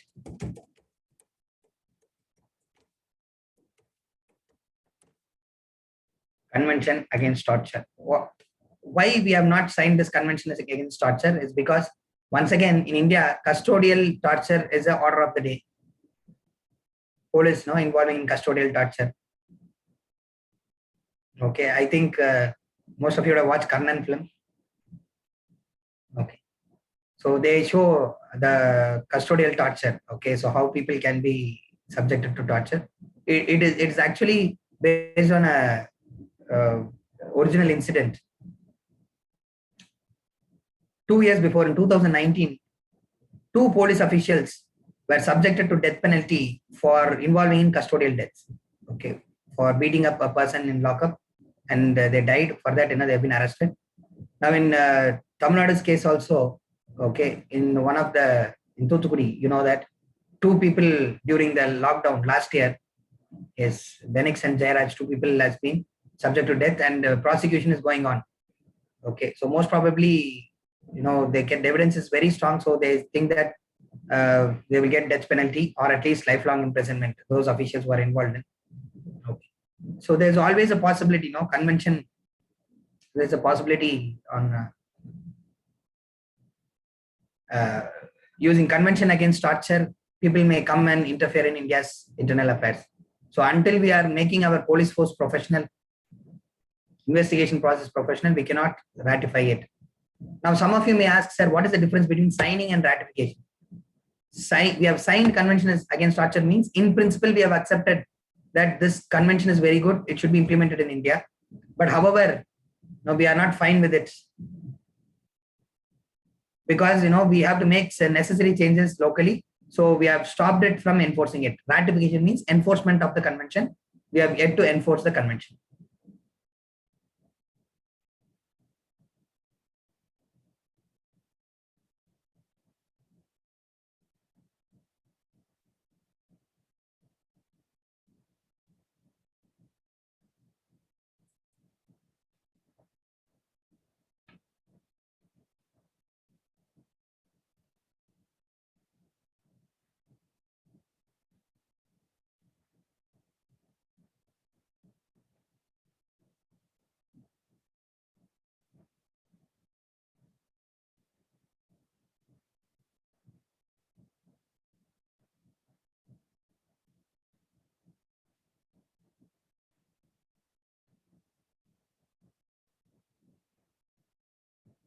Okay, so convention against torture. Fine. Now,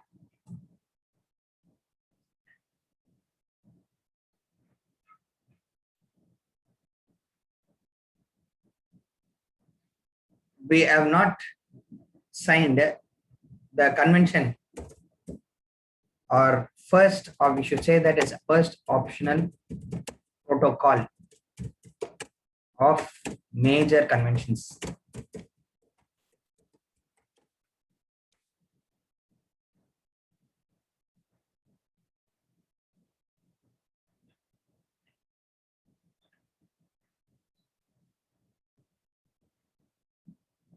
First optional protocol of major conventions. So what is this?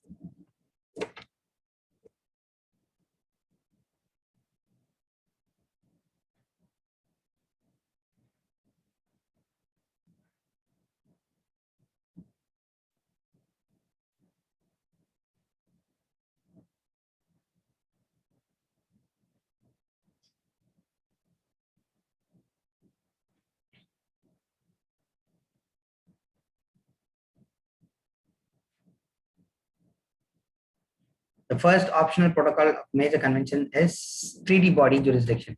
I told you already, India has not accepted treaty body jurisdiction of any treaties. Okay, so now you may be asking, sir, what is a protocol? I mean, in international treaties and all, agreements, supposing there are 100 provisions that has to be agreed,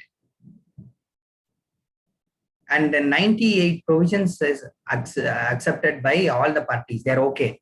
But 2 provisions, there is a debate whether to accept it or not. It is a bone of contention. Some countries are saying, yes, we want this. Some other countries are saying that we don't want these. Like that, there is a debate.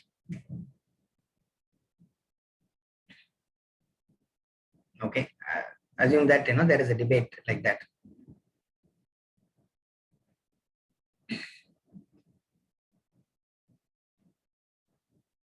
Now, what they will do is they will make it as optional protocol 1, optional protocol 2.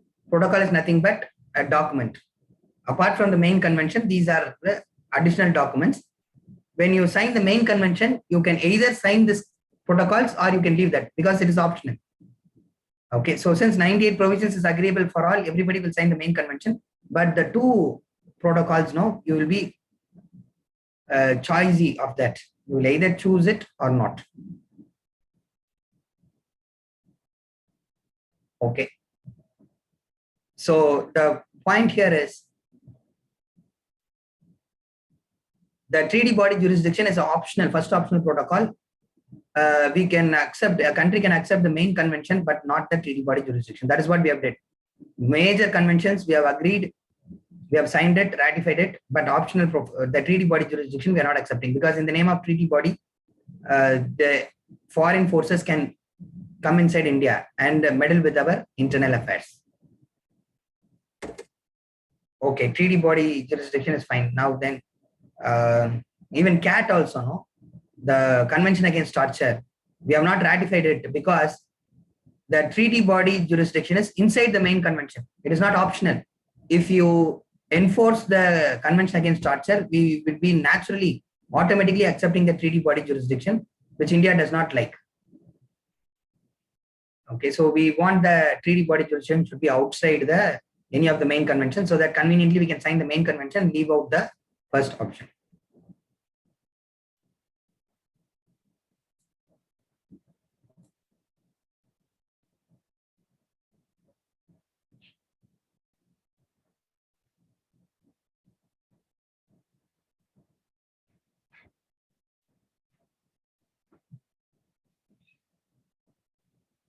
Okay, fine. Now we have not signed the second optional protocol.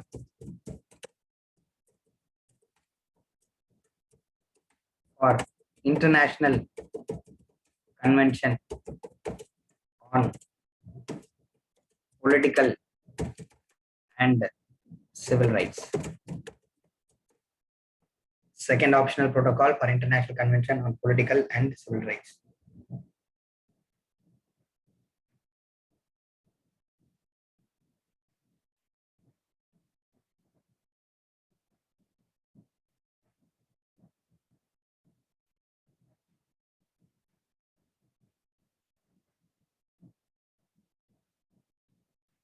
What is the second optional protocol for International Convention on Political and Civil Rights? It is abolition of death penalty.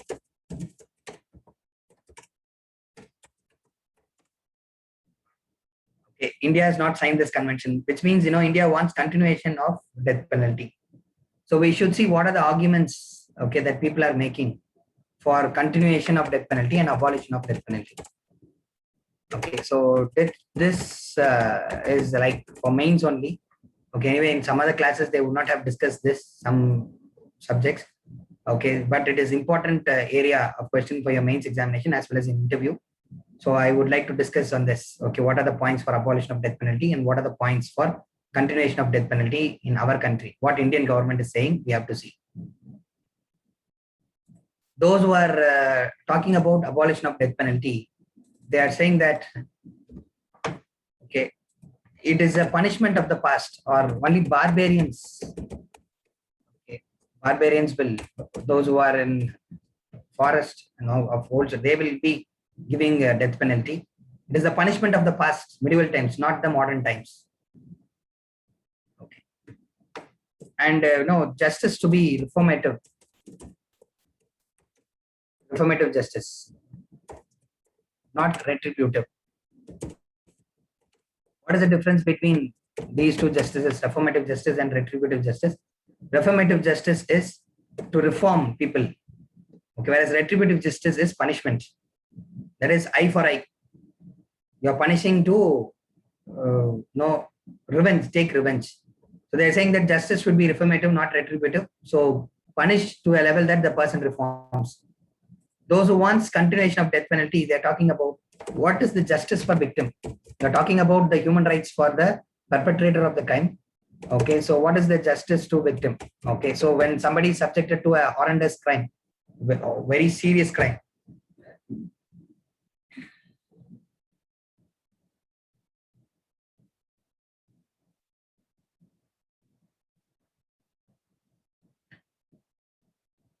very, very serious crime, okay, and you still say that the person should not be subjected to severe punishment, it means that there is no justice to the victim. Fine. Then those who are wanting continued death penalty, they are saying that we need the deterrence effect. Okay, deterrence, meaning you want to prevent people from doing the crime again. If you leave a person, okay, if you give a very little punishment and leave the person will repeat the crime. Others also will repeat the crime. So for deterrence purposes, you have to continue death penalty. Okay. But those who want abolition of death penalty, they are saying that certainty of punishment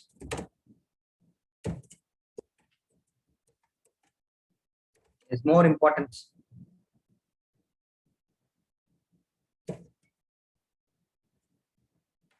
than severity of punishment. Or they say certainty of punishment will deter more compared to the severity of punishment. Okay. So we know that Nirbhaya case took place in 2012. After that, we made some strict laws. After Kathua rape case also, we increased the punishment. Do you think the incidence of rape has reduced in India? It is increased only. The data shows it is increasing exponentially. What is the reason?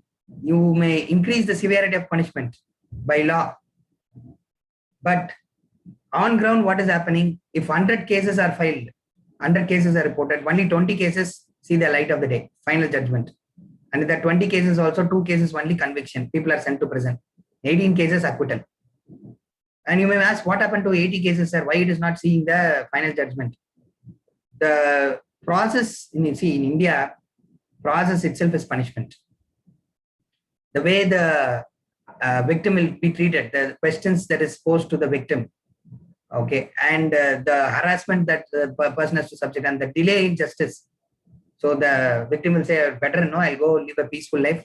Okay, something has happened, I'm going to forget and live peacefully, leave it. Okay, so like that, they'll say and go. Or sometimes, compensation or something else, out of the court settlement and negotiation goes on 80%. So what happens? These 98 people who has not been punished, they will again rape. because they know they can easily escape from the clutches of the law. Only two people are getting punished, and they know how to escape the law. Everything is open. Okay. So others also who've seen this, okay, definitely some 10 people knows that this person has done the crime, but still he's not inside the prison. He will also repeat. Let me give you another example. Election malpractices. Every election we are finding that the election, those who are contesting election is involving a lot of malpractices. They give bribe, they lie in the affidavit, they speak hatred. Nowadays elections are won by hate speech only. Okay, now you open the Facebook, I'm getting irritated. Okay, either there will be a hate speech based on religion or hate speech based on caste. Okay, there were times when people do not specifically spoke about caste in Tamil Nadu, but recent times so much of stress on caste and hate crimes or hate speeches that we can find in the Facebook that reflects the society actually. Okay, now according to Representation of People Act, if you're creating hatred among communities, caste or in base of religion, you can be imprisoned. But why it is repeatedly happening? Nobody has been prosecuted. Nobody has been sent to jail. Once you send one politician to jail for creating hatred between religious communities and caste, which is actually the law, which is actually the Representation of People Act, then others will not do it. So all those who are contending the elections, they know that there is no punishment. They know that there is punishment, but there is no certainty of punishment. Whatever you do, nobody is going to file a case. That structural reason is the election observers, the returning officers are government officials. Okay, now the contenders in the election is doing some wrong. You file a case. Imagine you are filing a case. Okay, now supposing that political party wins, you have to work under the same political party, and you need good post also. Okay, so entire life you are investing in prime youth, working for 25 years, 30 years. Okay, at least you want to be appointed as secretary of the education department minimum. Good if you are appointed finance secretary or principal secretary to the government of India or government of Tamil Nadu or chief secretary. What if you are being haunted for filing a case? Now assume that you have filed case against all the politicians. So any political party comes to power, you don't have job. You will be put in that dummy post only. Okay, so government officials is reluctant to carry out the case. Okay, they do not pursue the case. And this is well known. This is a structural problem in our election system. That is why no punishment is given and the flaunting of laws is done on the ground. So those who are asking for abolition of death penalty, they're saying that you ensure the certainty of punishment, automatically people will be deterred. Even if you say 2 years of imprisonment, 3 years of imprisonment, if the conviction rate is higher, if you're ensuring people are going into the prison, okay, for the wrongs they have did, repetition of the crime will not take place in the society. Okay, fine. So in case of, once again, the Karnan film I have to quote. Okay, in the Karnan film, okay, one of the leaders of a particular village will say, you go and hack the person to death. I will ensure that I will take you out of the police station. Ensure that, case is not filed against you. Okay, so the people, informally is able to tell like that because they know how to get out of the clutches of the law. Okay, so in case of Western countries, especially Scandinavian countries, conviction rate is higher. 100 cases filed, more than 80% will be inside the prison, definitely. So there is no scope for repeating the crime because you will fear the law is there, you will be punished. And we know what happens. Many a case, the judges have lamented that, I know this person is a criminal, but for want of evidence, we have to release this person. Okay, the police is not prosecuting the case properly, or CBI is not prosecuting the case because they are under the government. Okay, so their life is at stake, their career is at stake. Okay, so this structural problem has to be addressed. Okay, we have to talk about police reforms. That's not the subject matter today. Okay, but terms in current affairs, we have to talk about police reforms. Okay, and these people also gives another argument. Those who want abolition of death penalty, they are saying death penalty is irreversible. Irreversible, meaning you cannot do away with the wrong like wrong execution. Assume that an innocent person is subjected to death penalty. After that, you come to the knowledge that the person is innocent. What will you do? Can you retrieve life? Life lost is lost.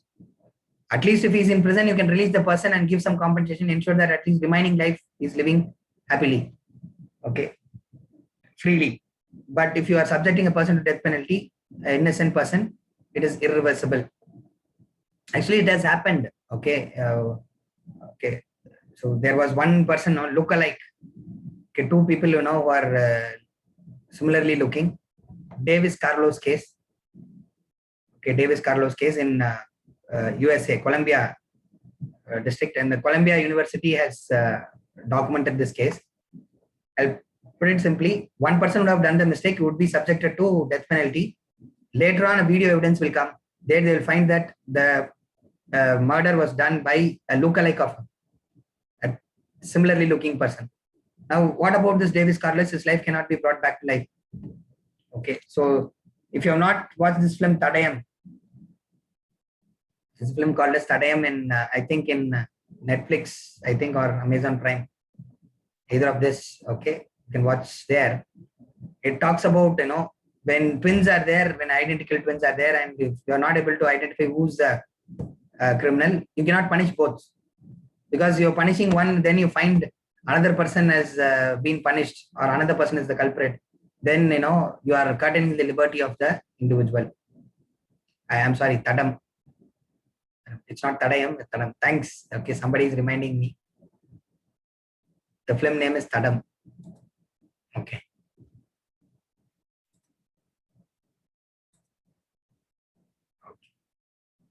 So Corona lockdown, no? So you are watching all the films, I think. Anyway, the only way to see UPSC, we can choose certain films, especially films which is getting awards, national awards and other things, and novels which is getting Satya award and all. Okay, that will be really one which rejuvenates your mind, as well as it will increase your knowledge capacity. Okay, as well as your overall perspective. Okay, so usually I have this habit, whenever government declares, some film is good, and I will watch that film. Okay, so that it means there's some kind of concrete message the government wants to give to the society. Okay, from their side. Okay, so you can do that, fine. So, but those who are supporting continuation of death penalty, that is Indian government, they're saying that this problem of irreversibility is addressed by providing multiple options to the person who is subjected to death penalty. See, we know Sessions Court only gives the death penalty. All of you know this. But it should be confirmed by High Court, right? Even if the accused person, the convicted person who is subjected to death penalty is not going for an appeal, the judgment of the Sessions Court for death penalty should be confirmed by High Court. Now, you know that most of the cases stop at the level of High Court, but death penalty cases has an automatic appeal to Supreme Court. What is this automatic appeal? It is a right for the person to appeal. Okay, even if High Court is not confirming the death penalty, the convicted person can go to the Supreme Court as a matter of right. It's not optional. But in other cases, okay, the case will stop at the High Court. Rarely only it can go to the Supreme Court. Only if Supreme Court admits, the case will be taken by Supreme Court. Otherwise, okay, most of the cases will stop at the level of High Court. But death penalty cases, automatically it is appeal. It is a right to appeal in death penalty cases to the Supreme Court. Now, after Supreme Court is also confirming your death penalty, you still have an option to go for mercy petition. Okay. So, pardoning power of the president is there. President can pardon, governor pardoning power is there. Mercy petition can be filed. Okay. If mercy petition is rejected by the president, is there any other option? You can once again file a case in the Supreme Court, okay, to tell that the president has rejected the mercy petition for political reasons. Okay, so you have multiple options. So after all these processes, if you are subjecting person to death penalty, what it means? It means, you are while confirming that 100% the person is criminal, then only you are subjecting the person to death penalty. Okay. So usually the terrorists and other people know we are doing it. Now the Indian government has another reason. Okay, you guys should know about the Kandahar incident, Kandahar hijack. Okay, Indian plane was hijacked and it was taken to Kandahar in Afghanistan. The terrorists demanded that okay, some of the terrorists who have been already arrested by the Indian government should be released. One of the terrorists is Masood Azhar. You've heard this name anywhere in current affairs? Okay. Yes. Okay. He is only the brainchild between various attacks on India. Pulwama terror act, Uri attack. Okay. Even Mumbai terror act, you know, they say that logistics has been given. He's now it's like an irritant for us. And even now we have tried to declare Masood Azhar as an international terrorist. China is blocking it. Okay. So we are not able to do anything about this. Pakistan is also supporting him tacitly. Now, if we had subjected this fellow to death penalty immediately after he's caught, now terrorists would not have taken him again or demanded his release. And now, many of the problems would not have occurred again. Just because we have released one terrorist, now we have lost around 70 people in India. And that too, the forces, our important forces, CRPF personnel has been lost. Okay, so they're saying that let us have death penalty. Okay, let us apply in rarest of rare case. Indian government is saying we are applying it only in rarest of rare case. Okay, so in Indian conditions, we cannot abolish death penalty.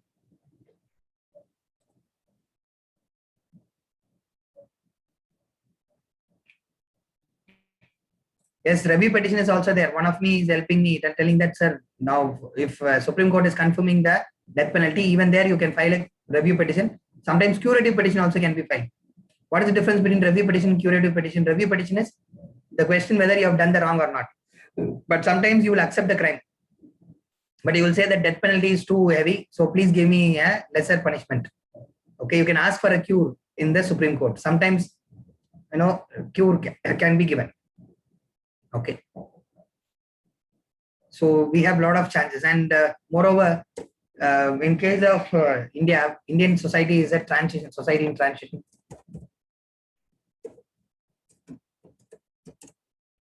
From traditional to modern society, and also we are a diverse society.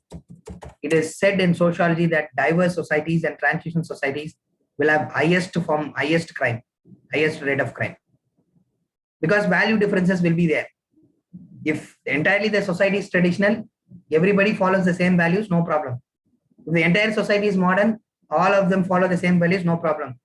But when there is modern people as well as traditional people, there is value conflict. Two sets of values is followed. There is hate crimes. Why there is a conflict between Hindus and Muslims? Because their value system differ. Okay, so that is why there is a hate, and there is a hate-related crime is taking place. Okay, so when India is a diverse country and we are in transition, we will have high rates of crime, and also heinous crimes will be done. So to deter people from not involving in heinous crimes, we should have severe punishments, especially death penalty. So that is how India justifies severe punishments in the international forum. That is why we have not signed the second optional protocol of International Convention on Civil and Political Rights.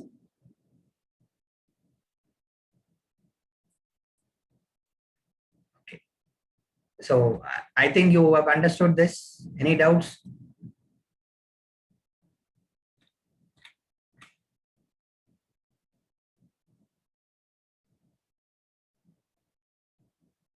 Okay, see, that is why after this Masood Azhar incident, what happened is Yaqub Menon, Afzal Guru, okay, and one more person, okay, one more terrorist, he was subjected to death penalties. Yes, Ajmal Kasab. Okay, so these three people, when Indian government executed them, the process was very fast. Okay, for example, Yaqub Menon, when he was executed, he filed a petition against the president's rejection. Sorry, he filed a case in the Supreme Court against the rejection of mercy petition by the president. The Supreme Court sat 4 a.m. in the morning, 4 o'clock in the morning, and rejected the petition by the Yaqub Menon and declared that this person has to be executed by 6:30 within 2.5 hours. And immediately preparations were done. Already they prepared. Okay, one day before itself they prepared, and 6:30 he was executed. When the people woke up in the morning, they were shocked. Okay, because everything was done in the middle of the night, and they have executed this person, Yaqub Menon. Afzal Guru case also, it was expedited. Okay, Ajmal Kasab also expedited, because the terrorists may feel these people are martyrs. They may involve in some kind of hijacking or kidnapping activity in order to demand their release. Okay, so that is why in fact, when Yaqub Menon is done, the entire human rights community has criticized Indian government for doing it that fast. Okay, it was violation of a human right. Okay, for not giving enough opportunity, enough time, and all. Even family members has to be intimated. That was not done. Okay, in case of Afzal Guru and Yaqub Menon and all. But why we did so? Because we already had the experience of Masood Azhar. That's why we expedited the process. Okay, this is off the record. Okay, so sometimes government will not be able to come and tell these reasons. Okay, but that is why we are defending in the international fora that India cannot afford to abolish death penalty completely.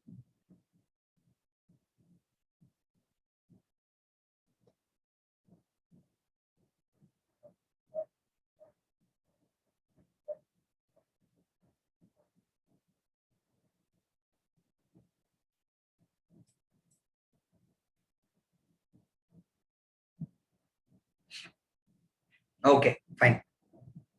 Next is evolution of rights in India. I'll just now the time is just, we have 5 more minutes, but I'll take 10 minutes more. We'll finish it off. Okay, only small topic: evolution of rights in India.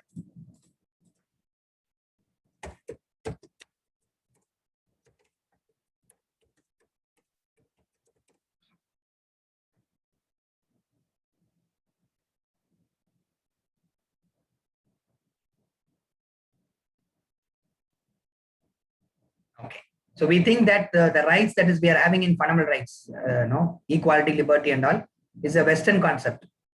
Some of your friends already would have debated with you that we just cut, copy, pasted from America, England, France, Russian Revolution. Lakshmikant also says so. Okay, and they feel that we should have an Indian constitution. Okay, for that people, I want to say that the rights in Indian constitution is evolved in India. It is part and parcel of Indian culture. Rig Vedic society.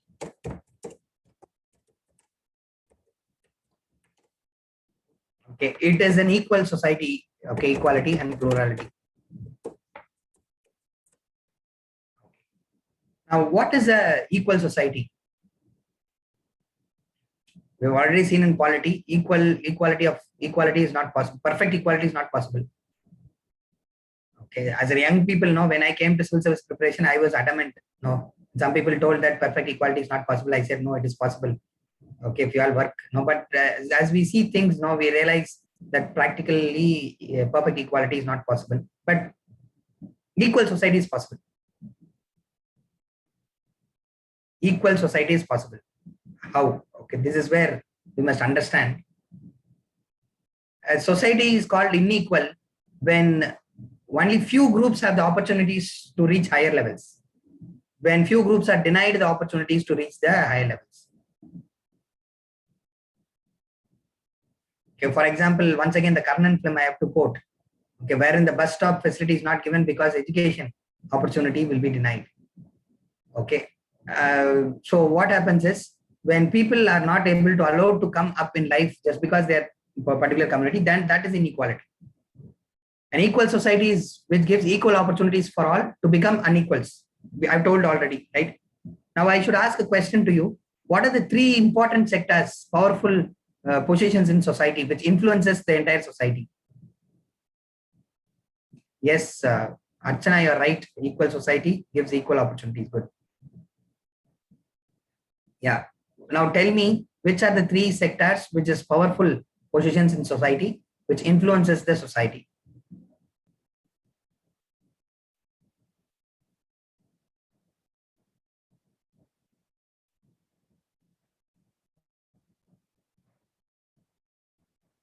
Come on, my dear friends. Very good. Politics, good. Politics and bureaucracy can be termed into one. Politics one, religion two, okay, and culture, art and culture, okay. You see, some of them saying education, one of you telling teaching is a influential job, okay. Happy to hear that. If I have made enough influence in your thought process, I'm happy for that. My job is done. Job satisfaction is done. But even education, what should be taught is decided by the politics. Okay. So what should be imparted? Okay. For example, if I'm teaching polity, there will be a lot of personal opinions, but I cannot tell my personal opinions. I have to tell what the government thinking, how a bureaucrat should think. Okay. So that is dictated by government. Curriculum is set by government. So teaching, yes, influences, but personal. Teaching is inspirational, but it is not as influential as politics, religion, and art and culture. Art and culture. Or your cinema, poetry, literature, fictions. Okay. See,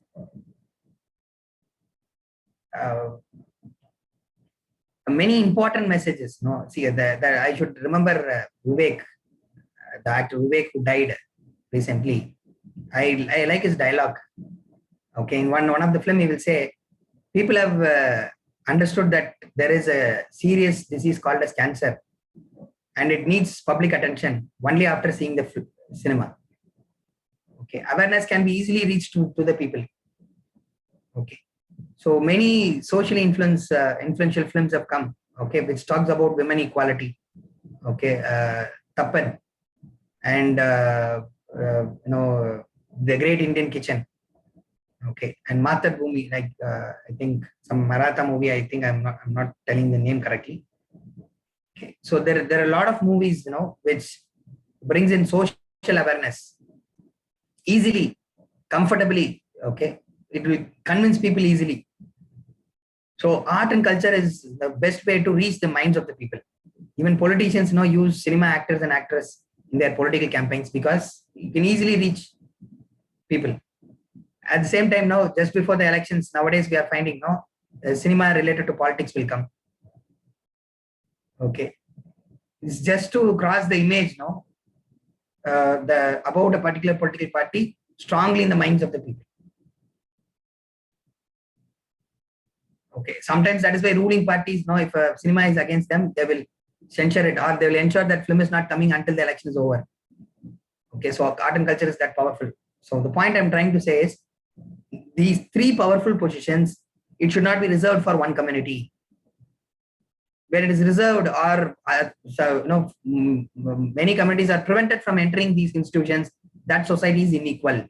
But we can call a society equal when people from any section of the society, any gender, any caste, any religion, a tribal or a normal person, or from any region, is able to get into the politics, religion, and art and culture. Now, India is sustainable. Even after 70 years, we are sustainable because you see politics, there is a possibility for anybody to enter. Religion, okay, relatively tougher. Okay, relatively tougher now. But art and culture, okay, that area also, it is open. Okay, so if you allow, I should be open. Okay, that we have a film called as Draupadi. Okay, and we also have a film Karnan. Okay, both reflects the viewpoint of different communities. Okay, so I'm not supporting any community, but I have to talk about how the cinema or art and culture is opening up spaces for all sections of the society, so the society is equal. Okay, so perfect equality is not possible, but when higher positions, influential position can be reached by persons belonging to any section of the society, that society is equal.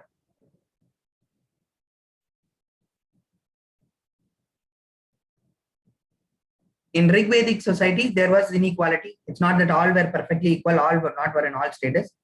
But in Rigvedic society, people belonging to any group can become a religious priest. People belonging to any group can become a politician. People belonging to any group can become a art and culture person, especially women. We know that women in ancient India, especially Rigvedic time, like Gargi, Maitreyi, okay, etc. They were all participating in religion. They were religious priests. They were literature persons. They were in politics. We all know only in later Vedic period and Gupta period, the caste system and caste-based discrimination, and caste based on births consolidated. So Indians started as an equal society, okay, giving equal opportunity for all. And that is what our constitution is trying to bring back. Okay, an equal society. Okay, it's not that we are trying to eliminate what is Indian. We are trying to bring back what is originally Indian. And plurality. Okay. When do we call plurality? When there is multiple ideas. In ancient India, we had 6 philosophies. I'm short of time to talk about that 6 philosophies. Okay, where to find about these 6 philosophies? In short, it is given in old ancient Indian history, NCERT. It is available online itself, no? PDFs are available. This last chapter, you read and take note. 6 philosophies, ancient Indian philosophies is given. One question definitely they're going to ask for prelims examination. If not mains, they may ask. And this 6 philosophies is useful for ethics paper. Instead of writing Western thinker's name, Western philosopher's name, and usually in ethics paper, always you use Gandhi's name alone because he's the only person you know better. Okay, or Nehru's name. Okay, so use these 6 philosophies. Okay, in the ethics paper, definitely you will score a lot. Okay, so I'll repeat old NCERT of ancient Indian history, last chapter, final chapter. Okay, it talks about how plural our views were. We do not have just 2 dimensions of thinking, we had multiple dimensions of thinking. Yeah, Nyaya, Samkhya, Mimamsa, Yoga, etc. Okay, good. Okay, that one is good. Who's that? Can't find your name. Harini. Yes, you're right. Harini, you're right.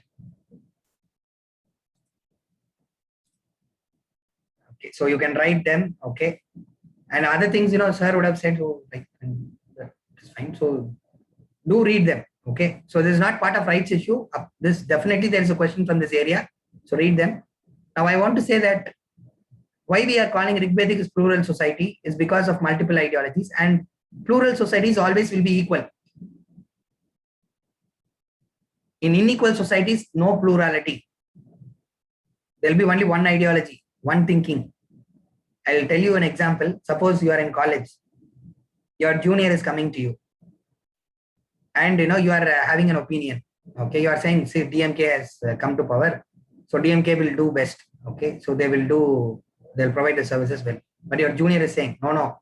Okay, DMK, whenever they come, rowdyism only. Okay, so they are going to create a lot of problem. Okay, only Gundas, Raj is going to be there. Like that, your junior is saying, he's giving an opinion. What you will say? You shut up. I know. Okay, you don't have the right to open your mouth. Okay, what I am telling that you should accept.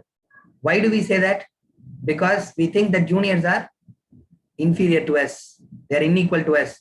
Wherever there is inequality, you will not accept opposite opinion. You will not allow for plurality. You will talk about one idea. You will impose one thing. Okay, one thinking. But when there is plurality of thoughts, supposing your friend is coming to you and saying the same thing. Okay, so you are supporting DMK and your friend is supporting ADMK. Okay, or BJP Congress. Now, you will try to balance the views. Okay, you will try to justify why you are saying that, this political party is going to do best. Or you are going to justify why not to. Okay, so there will be a discussion there. Because you are open to the viewpoint of other, because you treat your friend as equal to you, same as you.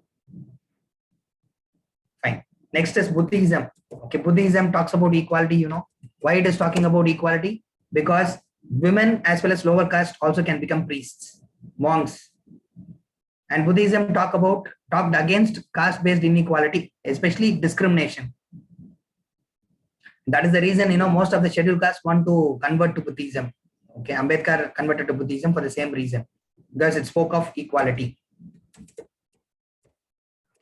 And secularism also, Buddhism, brought in secularism, meaning it provided services not only for Buddhists, but also all religious people. It was open to all. For example, Nalanda University, admission was given not only for Buddhists, but also people belonging to other religions. Okay. And they taught all sorts of subjects, not only Buddhist texts. Okay. Until Nalanda University, in Indian universities, places of study and all, they will restrict education only for religious education.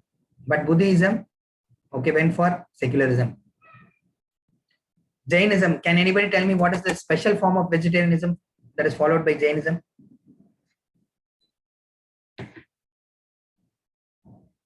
Yes. Now I'm taking time. We just don't want to rush up.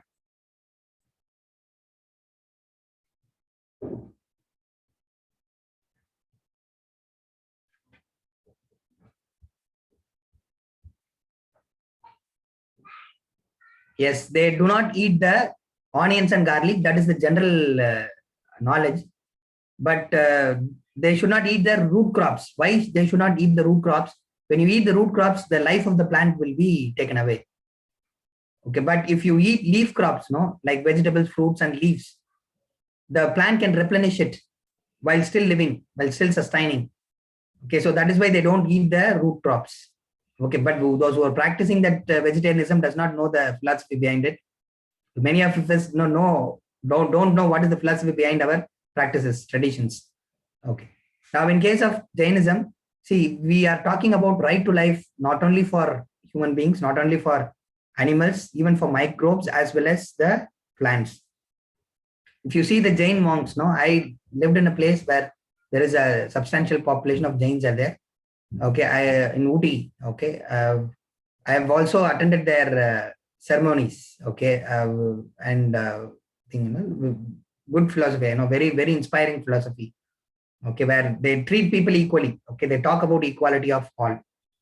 Okay, and supporting each other. Okay, for example, recently also, Jains, what they did when the oxygen cylinders were not there. Okay, Jains educational institutions send their buses, arrange for oxygen cylinders, fixed up in the seats, and ensure the patients are taking oxygen. It happened in India. Okay, Sikhs opened their Gurudwara, made their Gurudwara as Corona kitchens. Okay, Sikhs, for langar. Okay, they have started oxygen langars. Okay, which means oxygen not only for Sikhs but for all. Okay, they are not giving preference only for Sikhs but for all. So Jainism and Sikhism talks about equality.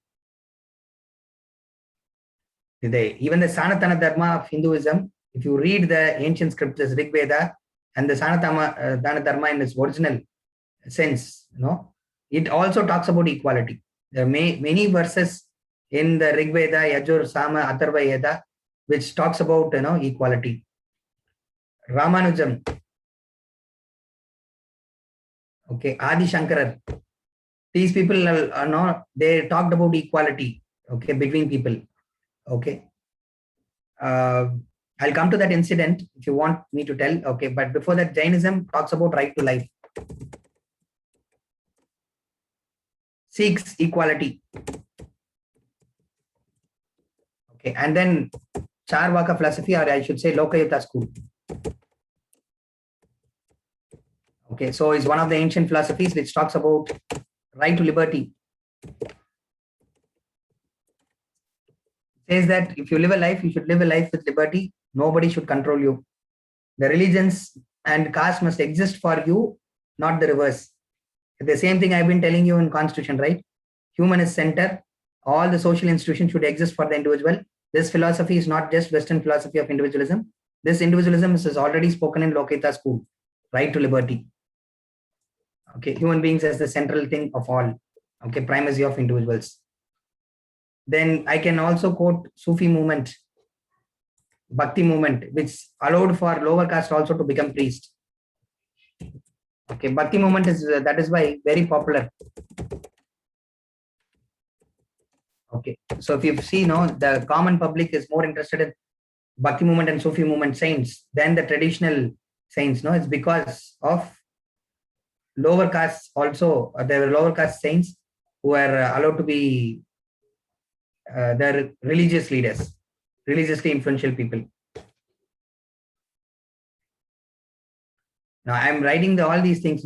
These areas you should read elaborately, along with the Indus Valley civilization also. Okay, so you will get at least 3 to 4 marks in prelims examination, around 20 marks in the mains examination. Definitely every year, without miss.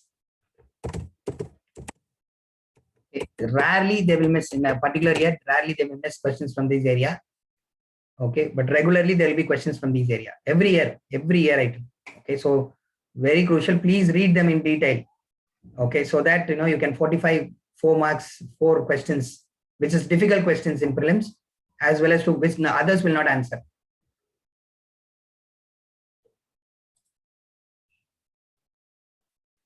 Very good. Now, thanks for that. Akbar's Deen Hilai, which is open for all reasons. So Akbar can be taken as example for secularism. Ashoka for welfare state. Okay, so Akbar is also known for the Ibadat Khana, which is see, we have a lot of examples. I'm just giving you most important and areas which is repeated in the examination. So my mind is thinking that I should not be dumping you with a lot of information. The information should be useful for you for examination also. Okay, so Ashoka also we can mention, welfare state, DPSP, socio-economic rights.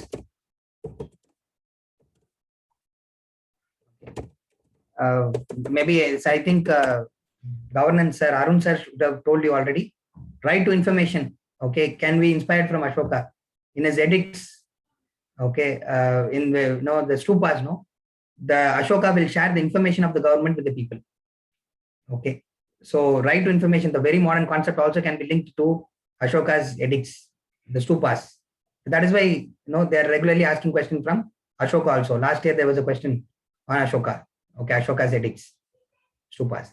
Okay, so these areas are very important for you. Sir, I'll just wind up by saying this Ramanuja's incident. Okay, Ramanuja's spiritual guru, he called Ramanujan and said that you are a very good disciple. I'll tell you the secret, okay, secret mantra of reaching heaven.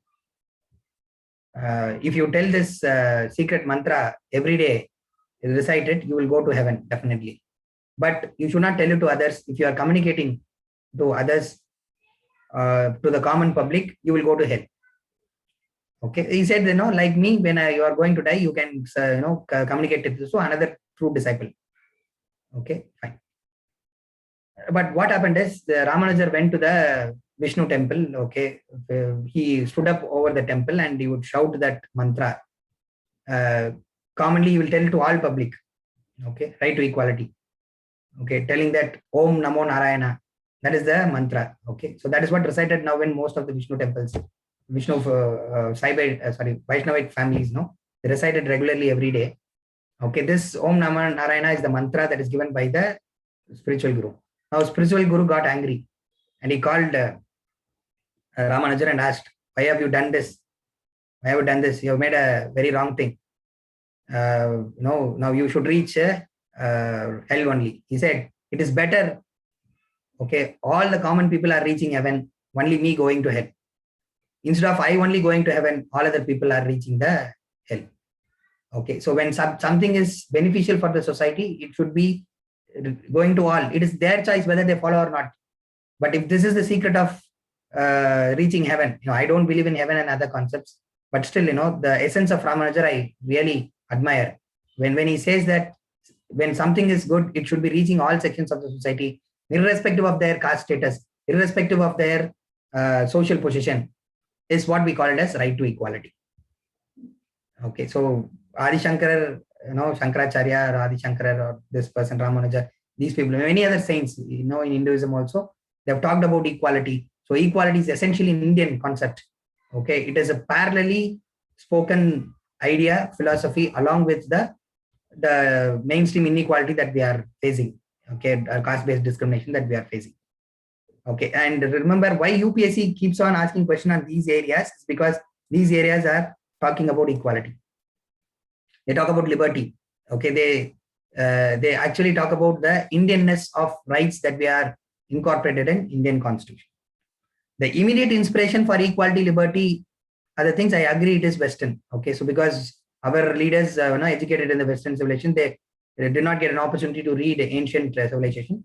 Now, after that, when we attempted to study Indian history, Indian philosophy and tradition, we found that these values are already ingrained in our thought.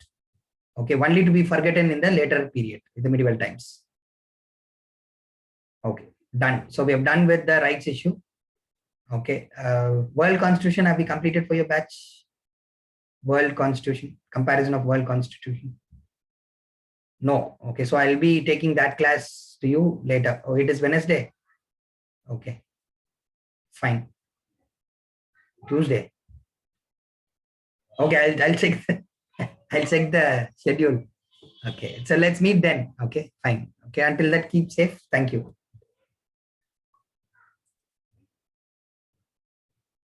Thank you.